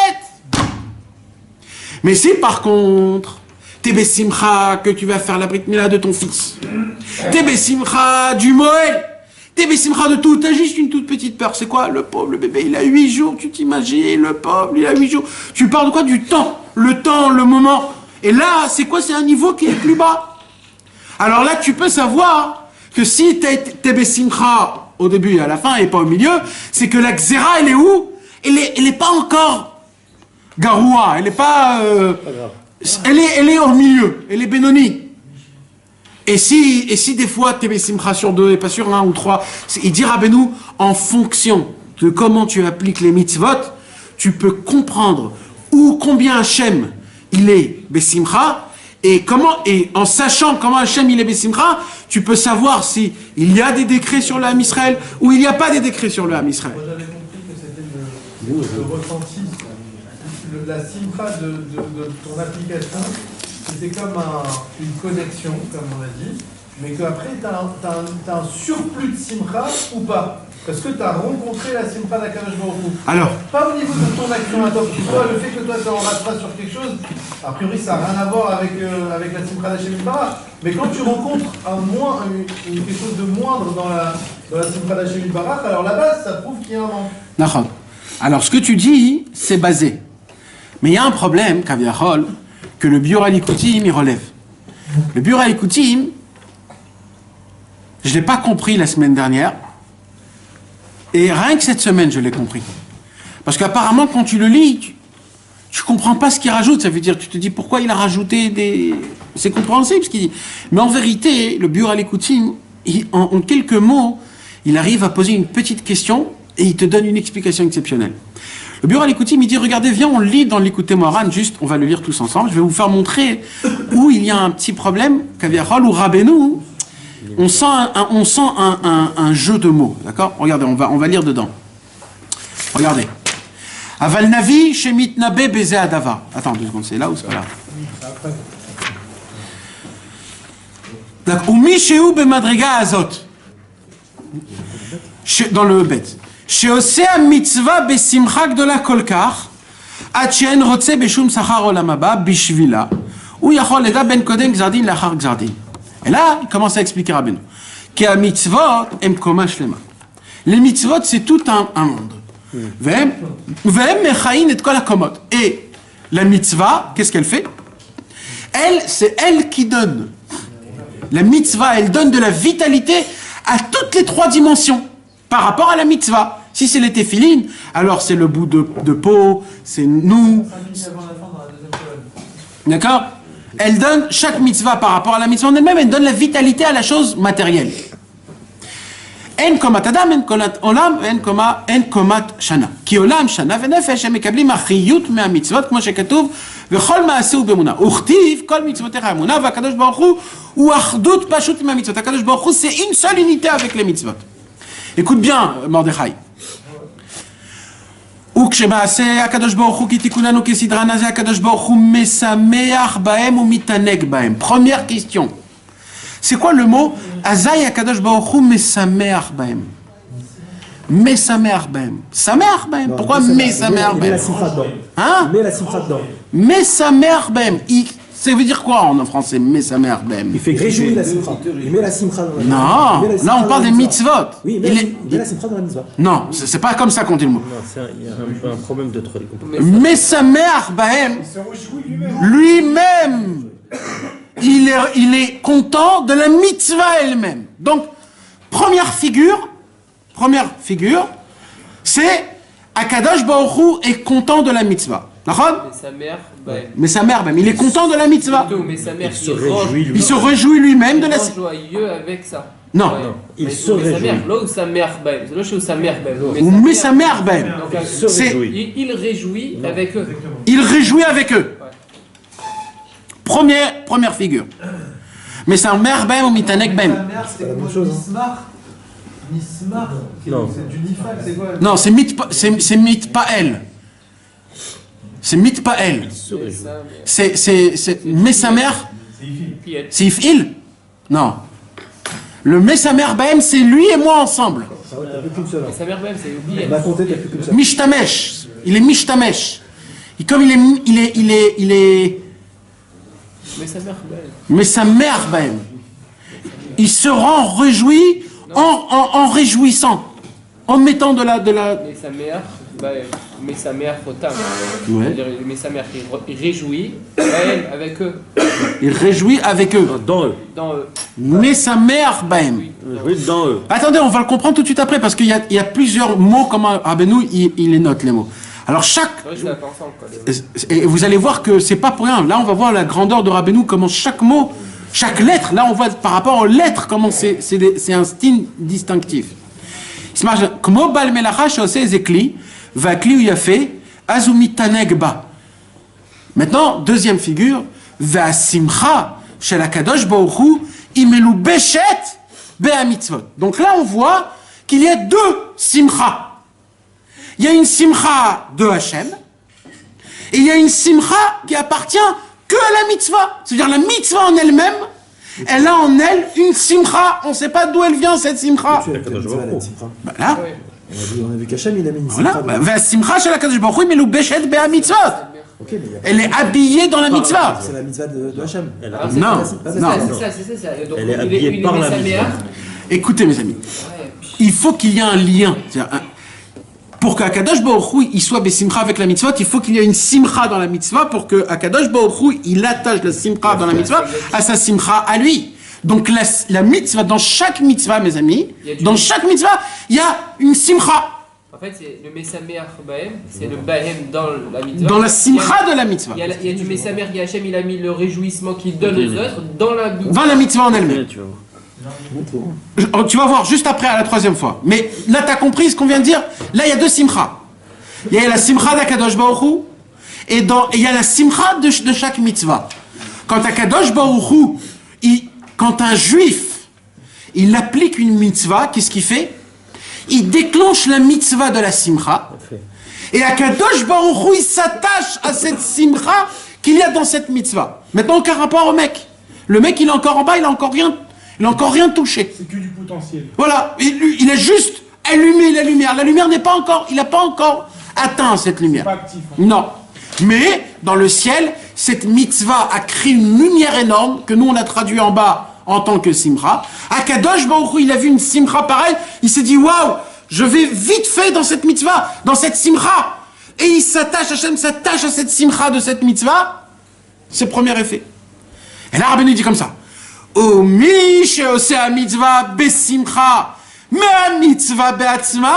Ça veut dire, il dit Rabbeinu, pour que tu puisses te connecter à ce zévouk de simcha qu'il y a la mitzvah et à Kadosh Baruch Hu, il faut que tu aies la même simcha de la mitzvah et de Hachem. Ça veut dire quoi? Oui, mais ça veut dire il faut. Mais ça veut dire quoi? Ça veut dire quoi? Ça veut dire qu'il faut que tu aies la même, parce qu'il y a plein de sortes de simcha. Il y a une simcha quand tu bois du Coca-Cola, il y a une simcha quand tu manges un hamburger, il y a plein de simcha. D'accord? Quand un homme, il achète un etrog et qu'il fait du etrog, il peut être content de la beauté du etrog, mais pas d'afka de l'application de la mitzvah. Pour que toi tu puisses toucher la simcha de la mitzvah qui est connectée avec Akadosh Baruch Hu et la mitzvah qui est une lumière qui est énorme, il faut que tu aies la même simcha que eux. C'est quoi la même simcha que eux, il dit Rabbeinu? C'est la simcha de la mitzvah en elle-même. Toute propre. Nathan, c'est comme le Nyan avec le limou du Likutei Moharan. Tu peux avoir une lecture simple du Likutei Moharan, mais quand tu étudies le Likutei Moharan Be'iyun, et que tu arrives à l'intention de Rabbeinu, là où il veut t'amener, tu arrives au Mekouvan, et là du coup tu rentres Bémet dans une autre dimension, tu rentres dans la mitzvah en elle-même. Tu rentres dans vraiment là où Rabbeinu il veut t'amener. Nachon. Et c'est d'ailleurs, c'est ça qu'il explique Rebbe Avram ben Nachman, la raison pour laquelle il faut étudier en approfondissant surtout le Likutei Moharan. Et alors maintenant on continue. Est-ce que tu as compris un petit peu? J'ai compris, mais enfin ce que j'ai compris, c'est moi. Dis-moi. Non, j'ai compris. Non, mais c'est important. Pour imaginer ça, c'est que tu dis qu'il y a une forme de simcha dans la mitzvah. Je ne l'ai pas moi, tu l'as toi? Hein? Tu l'as vu? Où je l'ai vu? On continue. Ah, quand il a dit Mesameach, qu'il y a une simcha dans la mitzvah, il y a une Mesameach. Après, à Kadosh Baruch Hu, quand il y a cette première étape, d'accord, qui est dans la simcha de la mitzvah, alors à Kadosh Baruch Hu lui-même, maintenant, il se réjouit. Et à nous-mêmes, maintenant aussi, de se réjouir dans l'accomplissement de la mitzvah. Parce qu'il y avait une forme. Pas de l'accomplissement de la mitzvah, de la simcha qu'il y a dans la mitzvah. De la même manière qu'Hachem, il est saméach de la mitzvah qu'il y a, de la simcha qu'il y a dans la mitzvah, nous, on doit, quand il y a une mitzvah qui arrive, être besimcha, de s'attacher à la simcha qu'il y a dans la mitzvah, automatiquement, on va s'attacher à la simcha d'Hachem. C'est s'attacher à la simcha de la mitzvah. La mitzvah en elle-même, de l'application de la simcha, de l'application de la mitzvah en elle-même. Parce que la façon, comment je peux accéder à cette simcha? Faut que tu chopes la simcha de la mitzvah. Il faut que tu l'appliques d'abord, la mitzvah. Mais il faut la comprendre. Qu'est-ce que c'est cette simcha de la mitzvah? Tu l'appliques. Il ne faut pas la comprendre. La simcha, c'est une sensation. Mais c'est pas ma sensation. Oui, c'est pas ta sensation. Donc comment je vais la... Alors en appliquant la mitzvah, il y a une force à te dévoiler une simcha. Mes amis, ça c'est un klal, ça. C'est un klal. Si je vous dis qu'il se cache, Rabbeinu nous apprend qu'il se cache une simcha dans chaque mitzvah. Il se cache. C'est un chidouche gadol parce que Rabbeinu nous apprend que le but, en fin de compte, de tout, c'est de trouver la simcha dans chaque application que tu appliques. Et c'est ça un Oved Hashem. C'est quoi un serviteur de Dieu? C'est quelqu'un qui est sa mère. Ça n'existe pas un homme qui applique Torah au mitzvot et qui n'est pas Bessimcha. Ça n'existe pas. Il n'est pas attaché à Hachem. C'est un chimpanzé, ce monsieur. Vadaï, Rabbeinu nous apprend. Si tu appliques un mitzvot, tu as récupéré la simcha d'Akadosh. Sinon, où est la preuve? La preuve, c'est quoi? La preuve, c'est la simcha. Parce qu'il se cache une simcha derrière chaque mitzvah. Mes amis. Ou alors, si tu vois que le tzaddik, il est Be'atzvut, tu comprends qu'Akadosh Baruch Hu, il est en dîme. C'est ça le truc. Pourquoi il nous dit que tu peux savoir avant le Gazardin ou après le Gazardin? Parce que si par rapport à la mitzvah que tu dois être dans la simcha d'Akadosh Baruch Hu, si tu vois qu'Hachem il est Bédinim, donc automatiquement tu vas ressentir un manque dans la mitzvah, c'est-à-dire par exemple dans la tête. Les tefilines, je ne ressens pas la lumière des tefilines dans ma tête, donc je sais qu'il y a un Gazardin qui se situe au niveau de la tête. Parce que si tu connais, c'est exact. si tu connais le Inyan de la simcha et de faire une mitzvah l'isra, donc la mitzvah pour la mitzvah, c'est la mitzvah, alors automatiquement lui, il pourra savoir si c'est avant le din ou après le din. Bah oui. Donc c'est pour le tzaddik. C'est pour ça Rabbi Nathan, quand il voyait Rabbeinu qui pleurait, il croyait que le monde allait laisser se détruire. Oui, on parle pas de nous. Bah oui, mais quand tu vois les tzaddikim, tu vois la shkina, c'est ça le truc. Regarde le mot maintenant, Mordechai. Nimsa. D'accord? Keshenichnas beha simcha sheba mitzvah. Donc, qu'est-ce qui se passe? Écoutez bien, il y a les trois.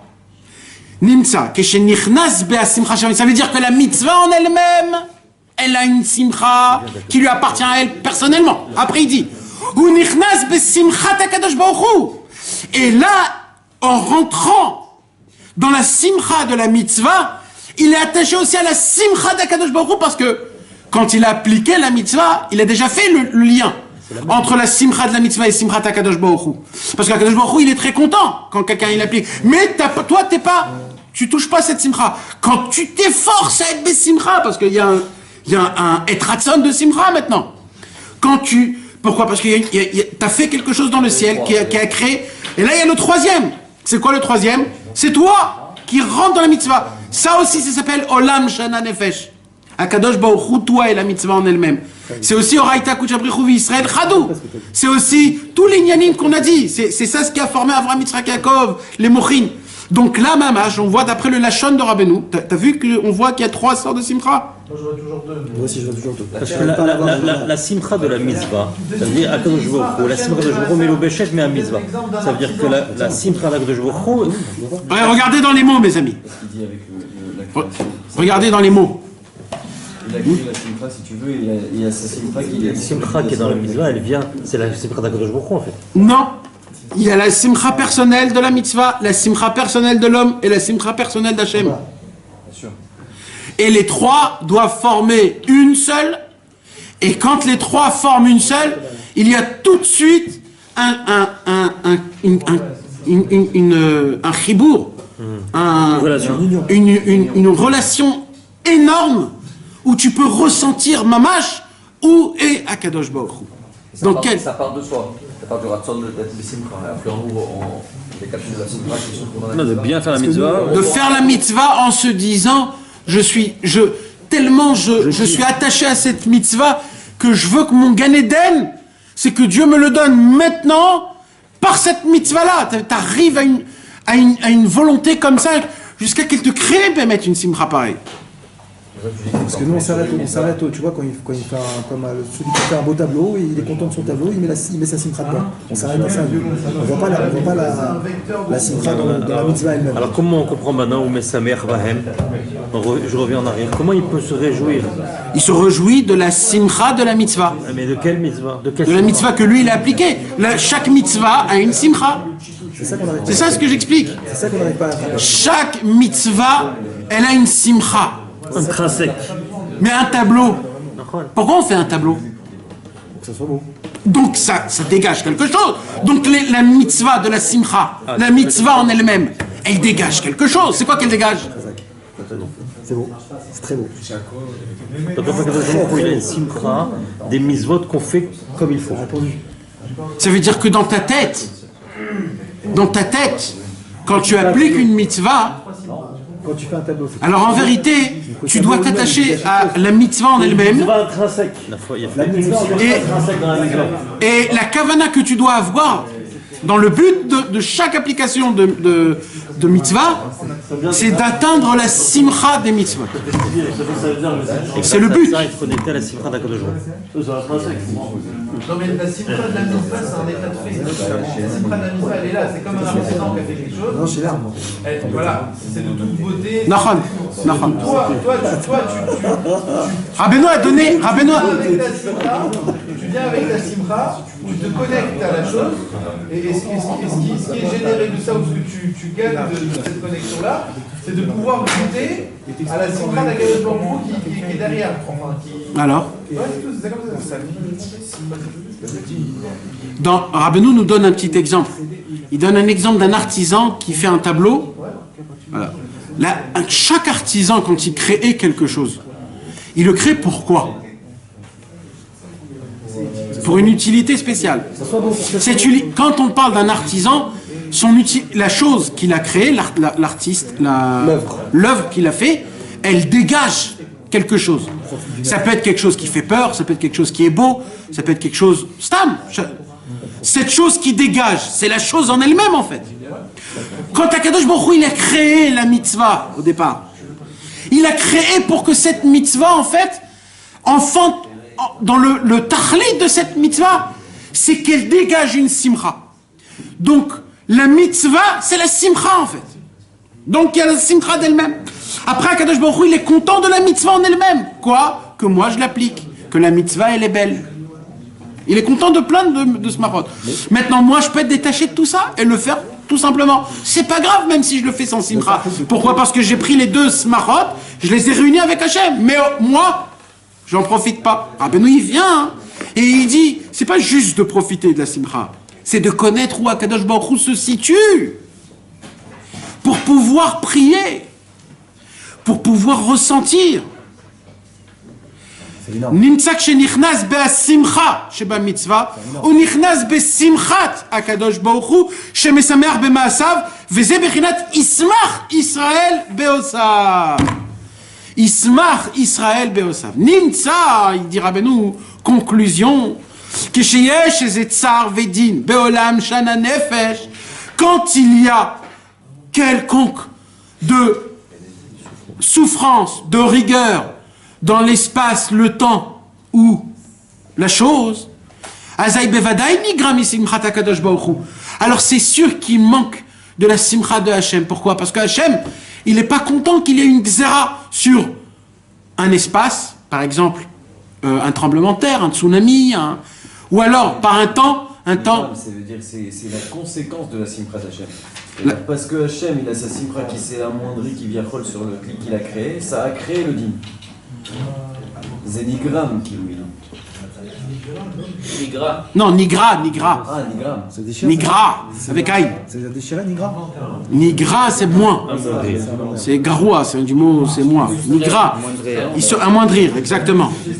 Kemoshe Katouv, Vaïtatsev El Libo. Si quelqu'un il va dire, ouais, mais comment vous pouvez dire qu'Akadosh Baruch Hu, il est pas comme ça Non, la Torah elle dit Vaïtatsev El Libo, c'est écrit. Ou comme on le voit dans la Shrina, Maomeret, Kalani Miroshi, Kalani Mizroi. On voit que la Shrina elle-même, tous les jours, elle dit malheur à moi, malheur à moi.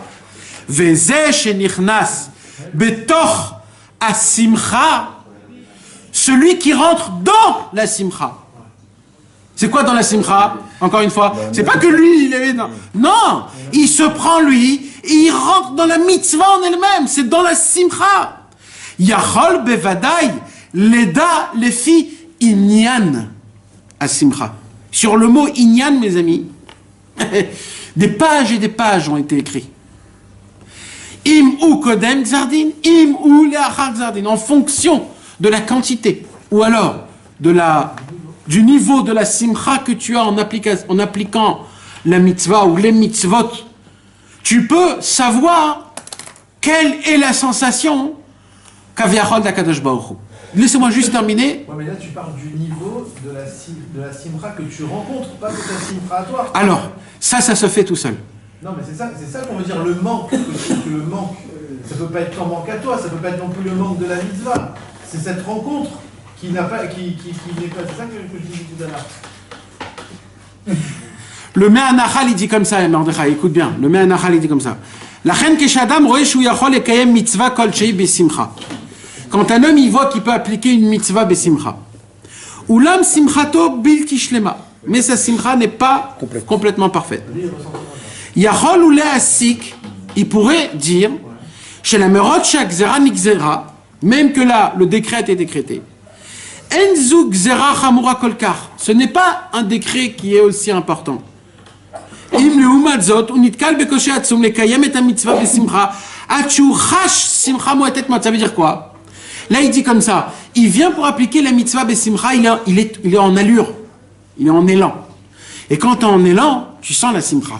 Oh là là, ça va être top ce soir, ça va être top, c'est bien, etc., etc. Là, tu n'as même pas encore fait la chose, mais tu es déjà besimcha du avant. Ça veut dire, la chose encore, ça c'est toi qui te l'emmène. C'est ton travail. Oh là là, ce matin, hein? Premier niveau, c'est toi. Purée, on va se lever, on va aller au mikvé, on va prier Shacharit. Oh là là, ça c'est dans ta main. Ça c'est ta main, c'est l'élan. Il n'y a que ça qui t'appartient.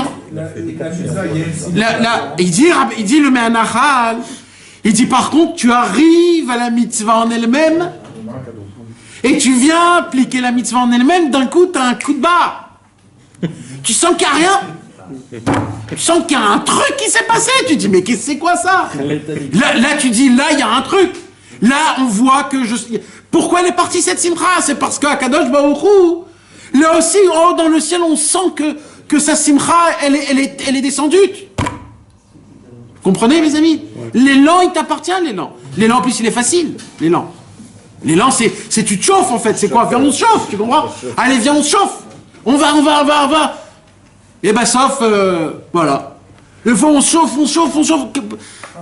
Mais donc c'est ça, si tu te chauffes pas avant, si t'es pas chaud avant et tout, c'est du coup. Ah non, c'est pour ça qu'il explique. Il dit là comme ça, il dit Vese shenichnas betoch hasimcha. Quelque part, t'es obligé de te jeter dans la simcha. C'est ça. Et après, c'est pas un sentiment stam qui t'arrive. C'est ça.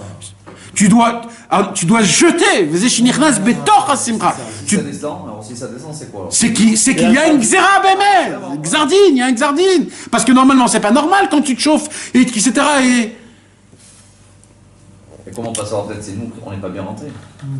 Peut-être c'est nous. Là, Rabbeinu ne l'a pas dit. Si. Si on rend Bepchitout sans. Bepchitout. Pourquoi compliqué? Et là, il dit Rabbeinu comme ça. Ki yodea lefi komat mitzvot, il peut savoir par rapport à la mitzvah en elle-même, si c'est les tefilin, si c'est Shabbat, si c'est Rosh Chodesh, si c'est je sais pas quoi. Im en yachol la'asot besimcha raché a mitzvot, ainu mitzvot atluim barosh, yeda she'adin nigzar al raché olam shana nefesh. C'est énorme, il parle à Hachem en fait. Vechen besha'ar komat mitzvot, pareil. Comprenez? C'est un mode de communication de Hachem. C'est pour ça que Rabbeinu a donné la tête des trois Olam Shana Nefesh. C'est quoi la tête de tout le Olam Shana Nefesh? Il y a une tête. La tête, c'est quoi dans le Shana? C'est quoi la tête du Shana? C'est Rosh Hashanah. C'est quoi la tête du Olam? Non, du Olam. C'est l'endroit où il est le tzaddik. C'est le Kodesh HaKodashim. Alors c'est le Tzion. C'est le Tzion de Rabbeinu. Et le Nefesh, c'est qui? C'est Rabbeinu. C'est pour ça que Rabbeinu, il a demandé qu'à Rosh Hashanah, il y a les trois têtes qui se réunissent dans le même endroit. Quand il y a les 3 têtes qui se réunissent dans le même endroit, la puissance, elle est 1 milliard de fois plus. C'est pour ça que le Ouman de Rosh Hashanah, il est à un niveau inimaginable. Quand Rabbeinu, il a écrit le Sefer Haganouz, vous savez que Rabbeinu, il a écrit 5 livres. Rabbeinu, il a écrit le Likutei Moharan, le Sefer Hamidot et le Sipurim Maaseh. Et à part ça, Rabbeinu, il a écrit le Sefer Haganouz, le Sefer Hanisraf et des Ktavim. Malheureusement, les Ktavim ont été brûlés. Le Sefer Hanisraf a été brûlé. Rabbeinu a dit sur le Sefer Hanisraf que pour comprendre le Sefer Hanisraf, il faut être un expert dans les 7 sagesses et d'être un tzaddik et peut-être que quelqu'un comprendra quelque chose. Et il dit, le Mashiach viendra donner une explication au Sefer Hanisraf. Et il dit, par contre, le Sefer Haganouz, il dit, Rabbeinu, le Sefer Haganouz, c'était le Razin des Razines de Rabbeinu. Ça veut dire, Rabbeinu, il a dit, le Likutei Moharan, c'est le Niglé Sheba Niglé, pour moi. C'est le sens le plus bas qui existe. Et il dit, le Sefer Haganouz, c'est le Razin des Razines. C'est le secret des secrets de Rabbeinu. Et il dit, Rabbi Nathan, le Sefer Haganouz, maintenant qu'il a été, on ne sait pas, il a été caché, Aïn l'orata Elohim zulatecha. Aucun œil au monde pourra le revoir, ce livre, tellement qu'il est élevé. Mais Rabbi Nathan, il termine ce Chayei Moharan par une dernière page, une dernière phrase. C'est quoi cette dernière phrase? Il dit, mais mon Rosh Hashanah est encore plus grand que le Sefer Haganouz. Incroyable. Wow. Et dire qu'il y a des gens qui n'ont pas encore été. Pourquoi? Parce qu'il y a le Olam Shana Nefesh. Il y a les 3 en même temps, il y a tout. Il y a moi que j'amène ma tête, il y a le Rosh Hashanah, il y a le Tzaddik en lui-même. Et là, mes amis, venez juste, on étudie Vezeh she'amru rabotenu zichronam livracha beshabes, zochei yumechot beshabes. La Mechilte, la Braïta nous apprend qu'il y a une mitzvah ta'aseh deoraita. Zachor et yom ha-shabbat lekacho. Rappelle-toi de Shabbat. Elle dit la Gemara, il y a une machloket là-bas entre 2 Tanaïm. C'est quoi de se rappeler de Shabbat? Alors chacun il dit ce qu'il dit. Rabbeinu il dit quoi? Il dit Zoreu me'echad be-Shabbat. C'est-à-dire quoi? Dès que Shabbat sort, tout de suite rappelle-toi, waouh, dans une semaine il y aura Shabbat. Tout de suite, dès que Shabbat il sort, tu te dis vite, il y en aura un deuxième qui va arriver. Tout de suite, il y en aura un deuxième. Rappelle-toi dès dimanche, Shabbat. Non mais dans la réalité, si tu ressens le Shabbat, mais si tu t'annules comme il faut, tu vas ressentir ça dans la semaine aussi. C'est avec la pression. C'est ce qu'on dit, mais aller vers Hachem, il y a Mamash. Et la halakha, elle a donné des instructions à ça. La halakha, elle a donné des instructions. Quoi? Que quand on dit le jour, dimanche, lundi, mardi, d'abord ça c'est un truc qu'il faut essayer de totalement l'oublier, cette mauvaise habitude de dire dimanche, lundi, mardi. Ce sont des noms qui sont complètement rien à voir. Il faut dire comme c'est dans la Torah, c'est dans la Torah. Il faut dire Yom Rishon Beshabbat. Yom Sheni Beshabbat. Halakha, c'est une halakha. Non, mais il faut dire. Oui, mais pourquoi on le dit? Pour ça. Parce que rappelle-toi de Shabbat dans la semaine. C'est pour ça qu'il dit Ayom Yom Echad Beshabbat, Ayom Yom Sheni Beshabbat. Pourquoi? Parce que Yom Sheni Beshabbat. Tu fais rentrer Shabbat Kodesh dans ta semaine, dans le Chol. Dans tout. Rabbeinu, ça c'est le pshat, mes amis. Maintenant, il y a une autre. Rabbeinu, il veut expliquer cette braïta par rapport à ce qu'on a étudié. Qu'est-ce qu'il dit, Rabbeinu? Il dit, c'est quoi? Il dit comme ça. Aïnu simcha vetanu golam haba shu bechinat Shabbat. Il dit, Rabbeinu, c'est quoi le Shabbat? Shabbat, ça donne une illusion à Olam haba. D'où on sait ça? Parce qu'on chante, mais Olam haba. On dit que, il y a une Gemara qui dit, Shabbat, c'est 1/60 du Olam haba. Celui qui arrive à goûter le tanouk de Shabbat, c'est 1/60 du Olam haba.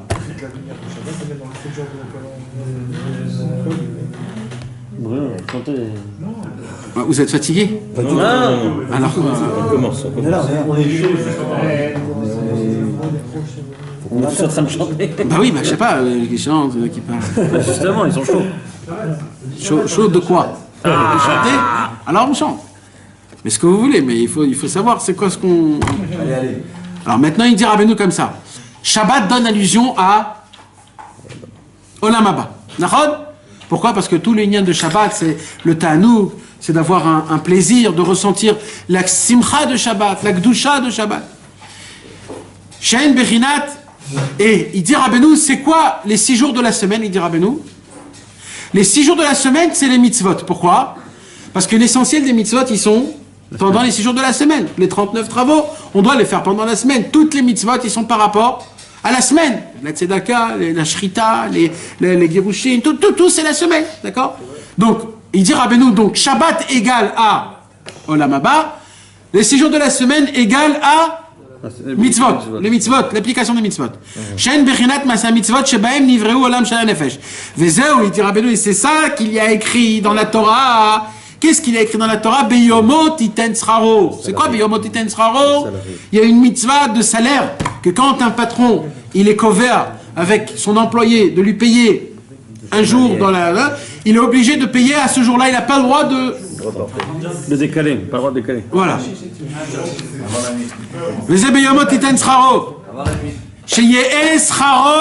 Il dit Rabbeinu, c'est quoi? Il dit Rabbeinu, rappelle-toi de Shabbat des dimanches, dès le premier jour de la semaine.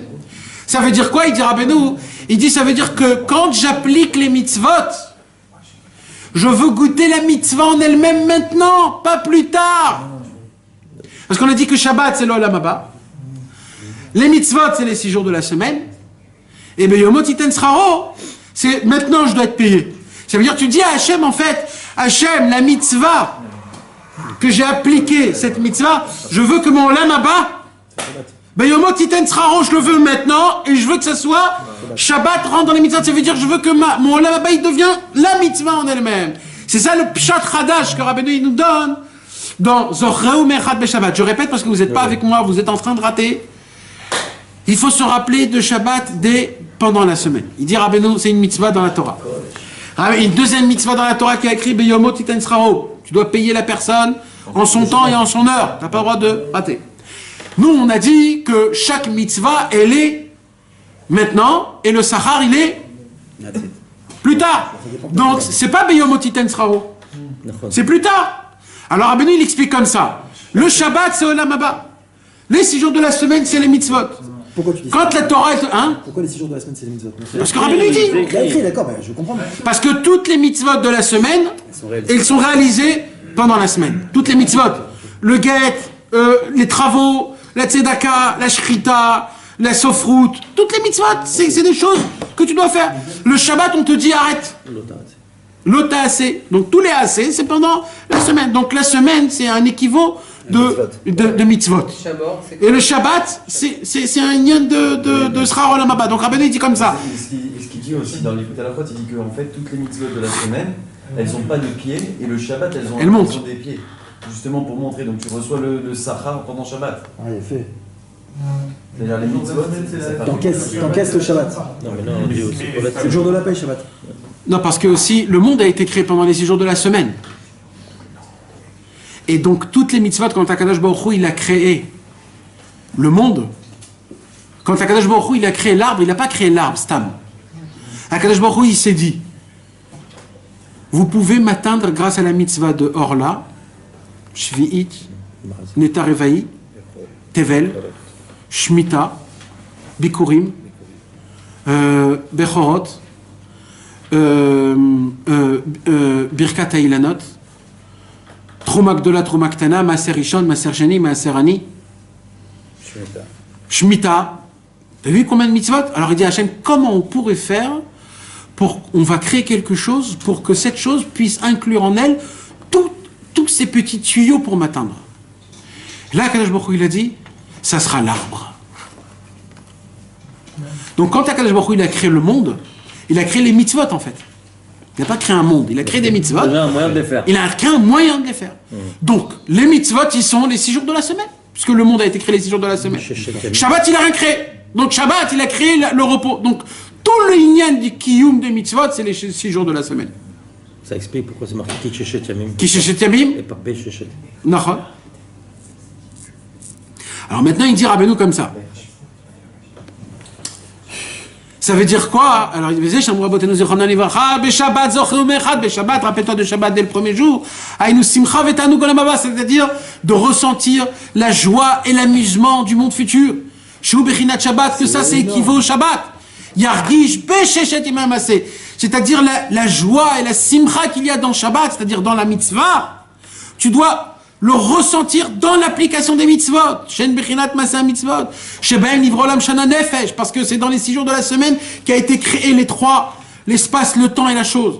Vezeu Beyomot Iten Sraro, c'est pour cela qu'il y a aussi la mitzvah de payer, de salérer en son temps, en son heure. C'est-à-dire quoi? Chez Yisraro, ma mitzvah de Batsman, c'est-à-dire, moi, de quoi il doit être mon salaire? Pas de la mitzvah en elle-même, pas du sachar de la mitzvah, mais de la mitzvah en elle-même. Et là, qu'est-ce qu'il dit? Velo tavo alav shemesh. La Torah, elle nous dit, tu dois donner le salaire et qu'il ne passe pas le jour. Velo tavo alav shemesh, que le soleil ne passe pas. C'est-à-dire, si c'était le premier du mois, tu es obligé de le donner le premier du mois. Si le deuxième, il passe, c'est un lave de Horaïta. Un assez de Horaïta. Alors il dit là-bas, c'est-à-dire n'attends pas que le soleil passe. C'est-à-dire quoi que le soleil passe? C'est après qu'il y a le Mashiach, et après que Akadosh Baruch Hu, il va te donner l'Olam Haba. Là tu vas recevoir ton Gan Eden. Rabbeinu dit non. Beyomo titen sraro, le jour même où j'applique la mitzvah, ce jour même je veux ressentir au moment d'application des mitzvot la simcha de la mitzvah que normalement je dois la recevoir au Olam Haba. Beyomo titen sraro, ce jour même je veux le recevoir. Et il ne doit pas attendre que le soleil passe, ou alors... C'est ça le pshat de la mitzvah du salaire. Non, pas le pshat, le drash ou le sod de la mitzvah d'après le Likutei Moharan. Non, ça c'est les niglotes de Rabbeinu, ça. C'est le pshat de Rabbeinu, pas shoot. Hein? Le Baal Shem Tov, quand il a perdu le Olam Haba. Quand il a perdu le Olam Haba et que le Gagou, il a dit qu'il pourrait faire les mitzvot sans le... On a dit ça, on a dit il n'y a pas de sachar, c'est un peu qui veut avoir la vache. Non, il y a un sachar dans chaque mitzvah. Maintenant, l'histoire, c'est comment tu reçois le sachar. Alors, il y a un sachar amiti du Olam Haba, qu'on ne sait pas ce que c'est. On ne sait pas. C'est un sachar sur chaque mitzvah. Kadosh Baruch Hu nous donne un sachar. Mais il y a un truc spécial, si tu le reçois maintenant, le sachar, tu le reçois double. Tu sais, c'est comme dans le loto, quand tu gagnes le loto, eux, c'est exactement à l'envers. Dans le loto, ils te disent, ou alors tu reçois tout maintenant, on te prend la moitié, ou alors on te donne chaque mois une paye, mais c'est tout. Bien pareil dans la Torah et les mitzvot. Dans la Torah et les mitzvot, c'est à l'envers. C'est si tu reçois plus tard, c'est quelque chose petit. Mais si tu reçois, pas petit, Ras V'Shalom, mais ça veut dire c'est grand, mais c'est... Si tu reçois tout de suite, c'est beaucoup plus fort. Pourquoi? Parce que ça rentre dans la matière. Ça rentre dans ton corps, dans tes amis. Ça rentre dans mamash, dans la matière. La mitzvah en elle-même, elle reçoit elle devient quelque chose. C'est quoi? C'est mis à part le sachar dans le monde futur. C'est la simcha de la chose. C'est la connexion avec Akadosh Baruch Hu. C'est le sentiment où Akadosh Baruch Hu c'est beaucoup plus fort. Mais pour ça, il ne doit pas vouloir le sachar dans le monde futur. Hein? Tout ce qu'on a vu, c'est qu'on ne doit pas le vouloir, le sachar dans le monde futur. On ne doit pas le vouloir. Non, Rabbeinu ne dit pas qu'on doit arriver à ça. Il donne un exemple de ce que c'est une mitzvah besimcha. Il donne un exemple. C'est quoi l'exemple? C'est qu'il est sa mère tellement de cette mitzvah qu'il veut. Il est prêt à ne pas vouloir qu'on lui paye son sachar que pour ça. Il n'y a pas besoin. Hein? Il n'y a pas besoin du sachar pour le faire. Qu'il n'a pas besoin du sachar pour faire l'application d'un mitzvah. Mais il est content d'avoir quand même le Olam Haba. Ouais. Ouais. Ça change rien, ça, avec le Torah quand même. En fait, il faut pas servir Hachem pour quelqu'un qui veut recevoir un salaire. Nachon. Je pense qu'il n'y a pas de sira, mais ça, Nachon. Non, c'est une sorte de l'olishma aussi. C'est aujourd'hui que tu vis. C'est l'olishma de vouloir faire quelque chose en attendant quelque chose en haut. Rabbeinu, il dit c'est bien, parce que c'est dans le bon côté. Mais ça s'appelle remplir le ventre, il dit Rabbeinu. Tu fais parce que tu veux te faire en fait Rabbeinu il dit c'est bien, c'est très bien. Mais il y a un niveau qui est plus haut, que nous on doit vouloir ce niveau-là. C'est le niveau de, tu es tellement attaché à cette mitzvah, tu as tellement un lien fort dans cette mitzvah que tu veux tout le temps appliquer cette mitzvah, c'est comme l'histoire de Rabbi Nachman. Rabbi Nachman, il voulait se rapprocher d'Akadosh Baruch Hu quand il était bébé. Alors qu'est-ce qu'il voulait faire? Il cherchait à faire plein de mitzvot. Jusqu'à qu'il ait trouvé, quand il lisait le Sharet Zion, il a vu un Leshem Yichud qu'il y a de faire avant chaque mitzvah. Rabbeinu a dit, waouh, je veux lire ce Leshem Yichud. Rabbeinu il tombait amoureux du Leshem Yichud. Il tombait amoureux, il voulait faire. Alors il disait, purée, il faut que je m'en trouve des mitzvot pour faire plein de Leshem Yichud. Alors il cherchait des mitzvot, mais bon, ça n'arrive pas. Jusqu'à qu'il s'est dit, mais en fait, juste à côté de moi, j'ai des mitzvot. Il dit quoi? Chaque pièce que je mette à la tzedaka, c'est une mitzvah. Alors qu'est-ce qu'il faisait? Il prenait le Sharet Zion, il disait le Leshem Yichud avant de mettre une pièce, et il prenait la pièce avec une joie énorme, et il mettait la pièce, bon, grâce à la mitzvah. Après, il faisait semblant pour faire quelque chose d'autre, comme si qu'il pensait pas, et d'un coup il disait, oh, j'ai une deuxième pièce, je veux faire une deuxième mitzvah. Il reprenait le Leshem Yichud, il remettait la pièce, et il refait comme ça toute la journée, il faisait des pièces toute la journée, jusqu'à qu'il se disait, bon, j'ai fait plein de pièces. J'ai lu une histoire, aujourd'hui, que je connaissais pas. Je connaissais pas une histoire de Rabbi Nathan. Et je peux vous dire que aujourd'hui j'ai rebondi parce que c'est tellement beau de découvrir de nouveau quelque chose que tu t'attendais pas, que tu connaissais pas. C'est tellement beau, c'est tellement, ça te prend tellement. Moi ça m'a. Et en plus, ça parle de notre Torah. Il y a une histoire, je vais vous raconter une petite histoire sympathique. Histoire sur Rabbi Nathan. Un jour, Rabbi Nathan, il était le matin à la synagogue, en train de se préparer pour prier la prière. Et Rabbi Nathan, avant de prier, il mettait le talit sur son épaule. Il mettait le talit pour que les tzitziot y tombent, parce qu'il y a une mitzvah de défiler les tzitziot. Et Rabbi Nathan, lui, il priait avec Yishuv Hadat, donc il faisait pas les choses comme ça. Chaque chose, il réfléchissait, chaque chose, il regardait, chaque chose, il... Alors Rabbi Nathan, il était comme ça dans son talit, et il était comme ça, il réfléchissait, qu'est-ce qu'il est en train de faire là. Et là, il y a un élève, un chaver ou un élève, je sais pas. Il y a un élève qui vient chez Rabbi Nathan, il dit, Rabbi Nathan, j'ai une belle histoire à vous raconter. Il dit, ah, vas-y, raconte. Il dit, un jour, il y avait Rabbi Yehivi de Ostra. C'est qui Rabbi Yehivi de Ostra? L'élève du Maguid de Mezrich, élève du Toldot Yaakov Yosef. Un très grand tzaddik. Il a écrit un pirouche qui s'appelle Rabbi Yehivi sur les Teilim, sur la paracha de la semaine. Très très grand tzaddik, il s'appelait Rabbi Yaakov Yosef de Ostra. Lui aussi, il s'appelait Rabbi Yaakov Yosef. C'est la Rachid Avot. Yehivi, c'est Yaakov Yosef ben Yitzhak, comme le Toldot Yaakov Yosef, qui s'appelait aussi Yaakov Yosef ben Yitzhak. Et le Rabbi Yehivi, un jour, il est allé faire la manche pour un couple qui devait se marier. Il avait besoin d'argent.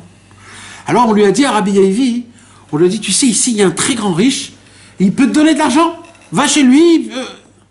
Il frappe à la porte, Rabbi Yehivi. Il frappe à la porte. Il dit, Shalom Aleichem, bonjour, je fais l'Achnasat Kala. Je suis en train de m'occuper de marier un zoug, un couple.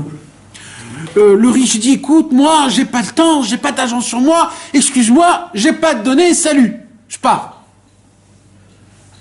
Rabbi Yehivi, il s'est dit, oh là là, c'est un riche, il aurait pu me donner assez pour que j'aille tout de suite marier ce couple. Qu'est-ce qu'il a fait, Rabbi Yehivi? Dès qu'il est sorti de la maison du riche, il s'est dit, je vais tout de suite appliquer une mitzvah. Il est parti, il a cherché quelle mitzvah je peux faire, quelle mitzvah je peux faire. Il a trouvé une mitzvah, il est allé faire la mitzvah. Dès qu'il a fait la mitzvah, il est reparti chez la maison du riche. Il a frappé à la porte, comme si de rien n'était, première fois. Shalom Aleichem, comment ça va? Écoutez bien, j'ai un couple que je grandis, ça fait des années, je voudrais les marier. Est-ce que vous pourrez m'aider? Le riche, il entend, il le voit comme ça, il dit, bien sûr, je vais vous aider. Il met sa main dans la poche, il lui sort une liasse, il lui donne et il repart. L'élève à Rabbi Yehivi, il dit, tu peux m'expliquer qu'est-ce qui s'est passé? Rabbi Yehivi, il dit, mais tu comprends pas. Quand un homme, il fait une mitzvah, c'est tout son corps qui change. Les traits de sa tête, il a une nouvelle face, il a un nouveau corps, c'est un autre homme, il a une autre voix, il a une autre neshama. Une mitzvah qu'on applique peut changer tout. Il dit, comme lui, il m'a vu ma figure, il a vu mon corps. Il m'a dit non à moi. Je me suis dit, je vais aller faire une mitzvah, je vais me changer de corps, d'âme, de tout ce que vous voulez, et quand je vais venir, il va plus me reconnaître. Béhémet, il m'a pas reconnu, et il m'a donné de l'argent. Quand Rabbi Nathan, il a entendu cette histoire, il a pris le talet, il a fait Baruch Atah Hashem, Elokeinu melech haolam le'isat v'titis. Il a fait comme ça, le titit, il a mis sur lui, et là il s'est retourné devant l'élève, il a dit, nous, j'ai une nouvelle figure. Magnifique. Alors mes amis.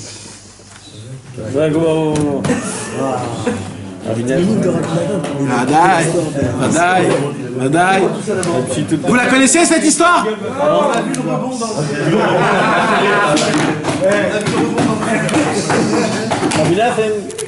Regarde la glace.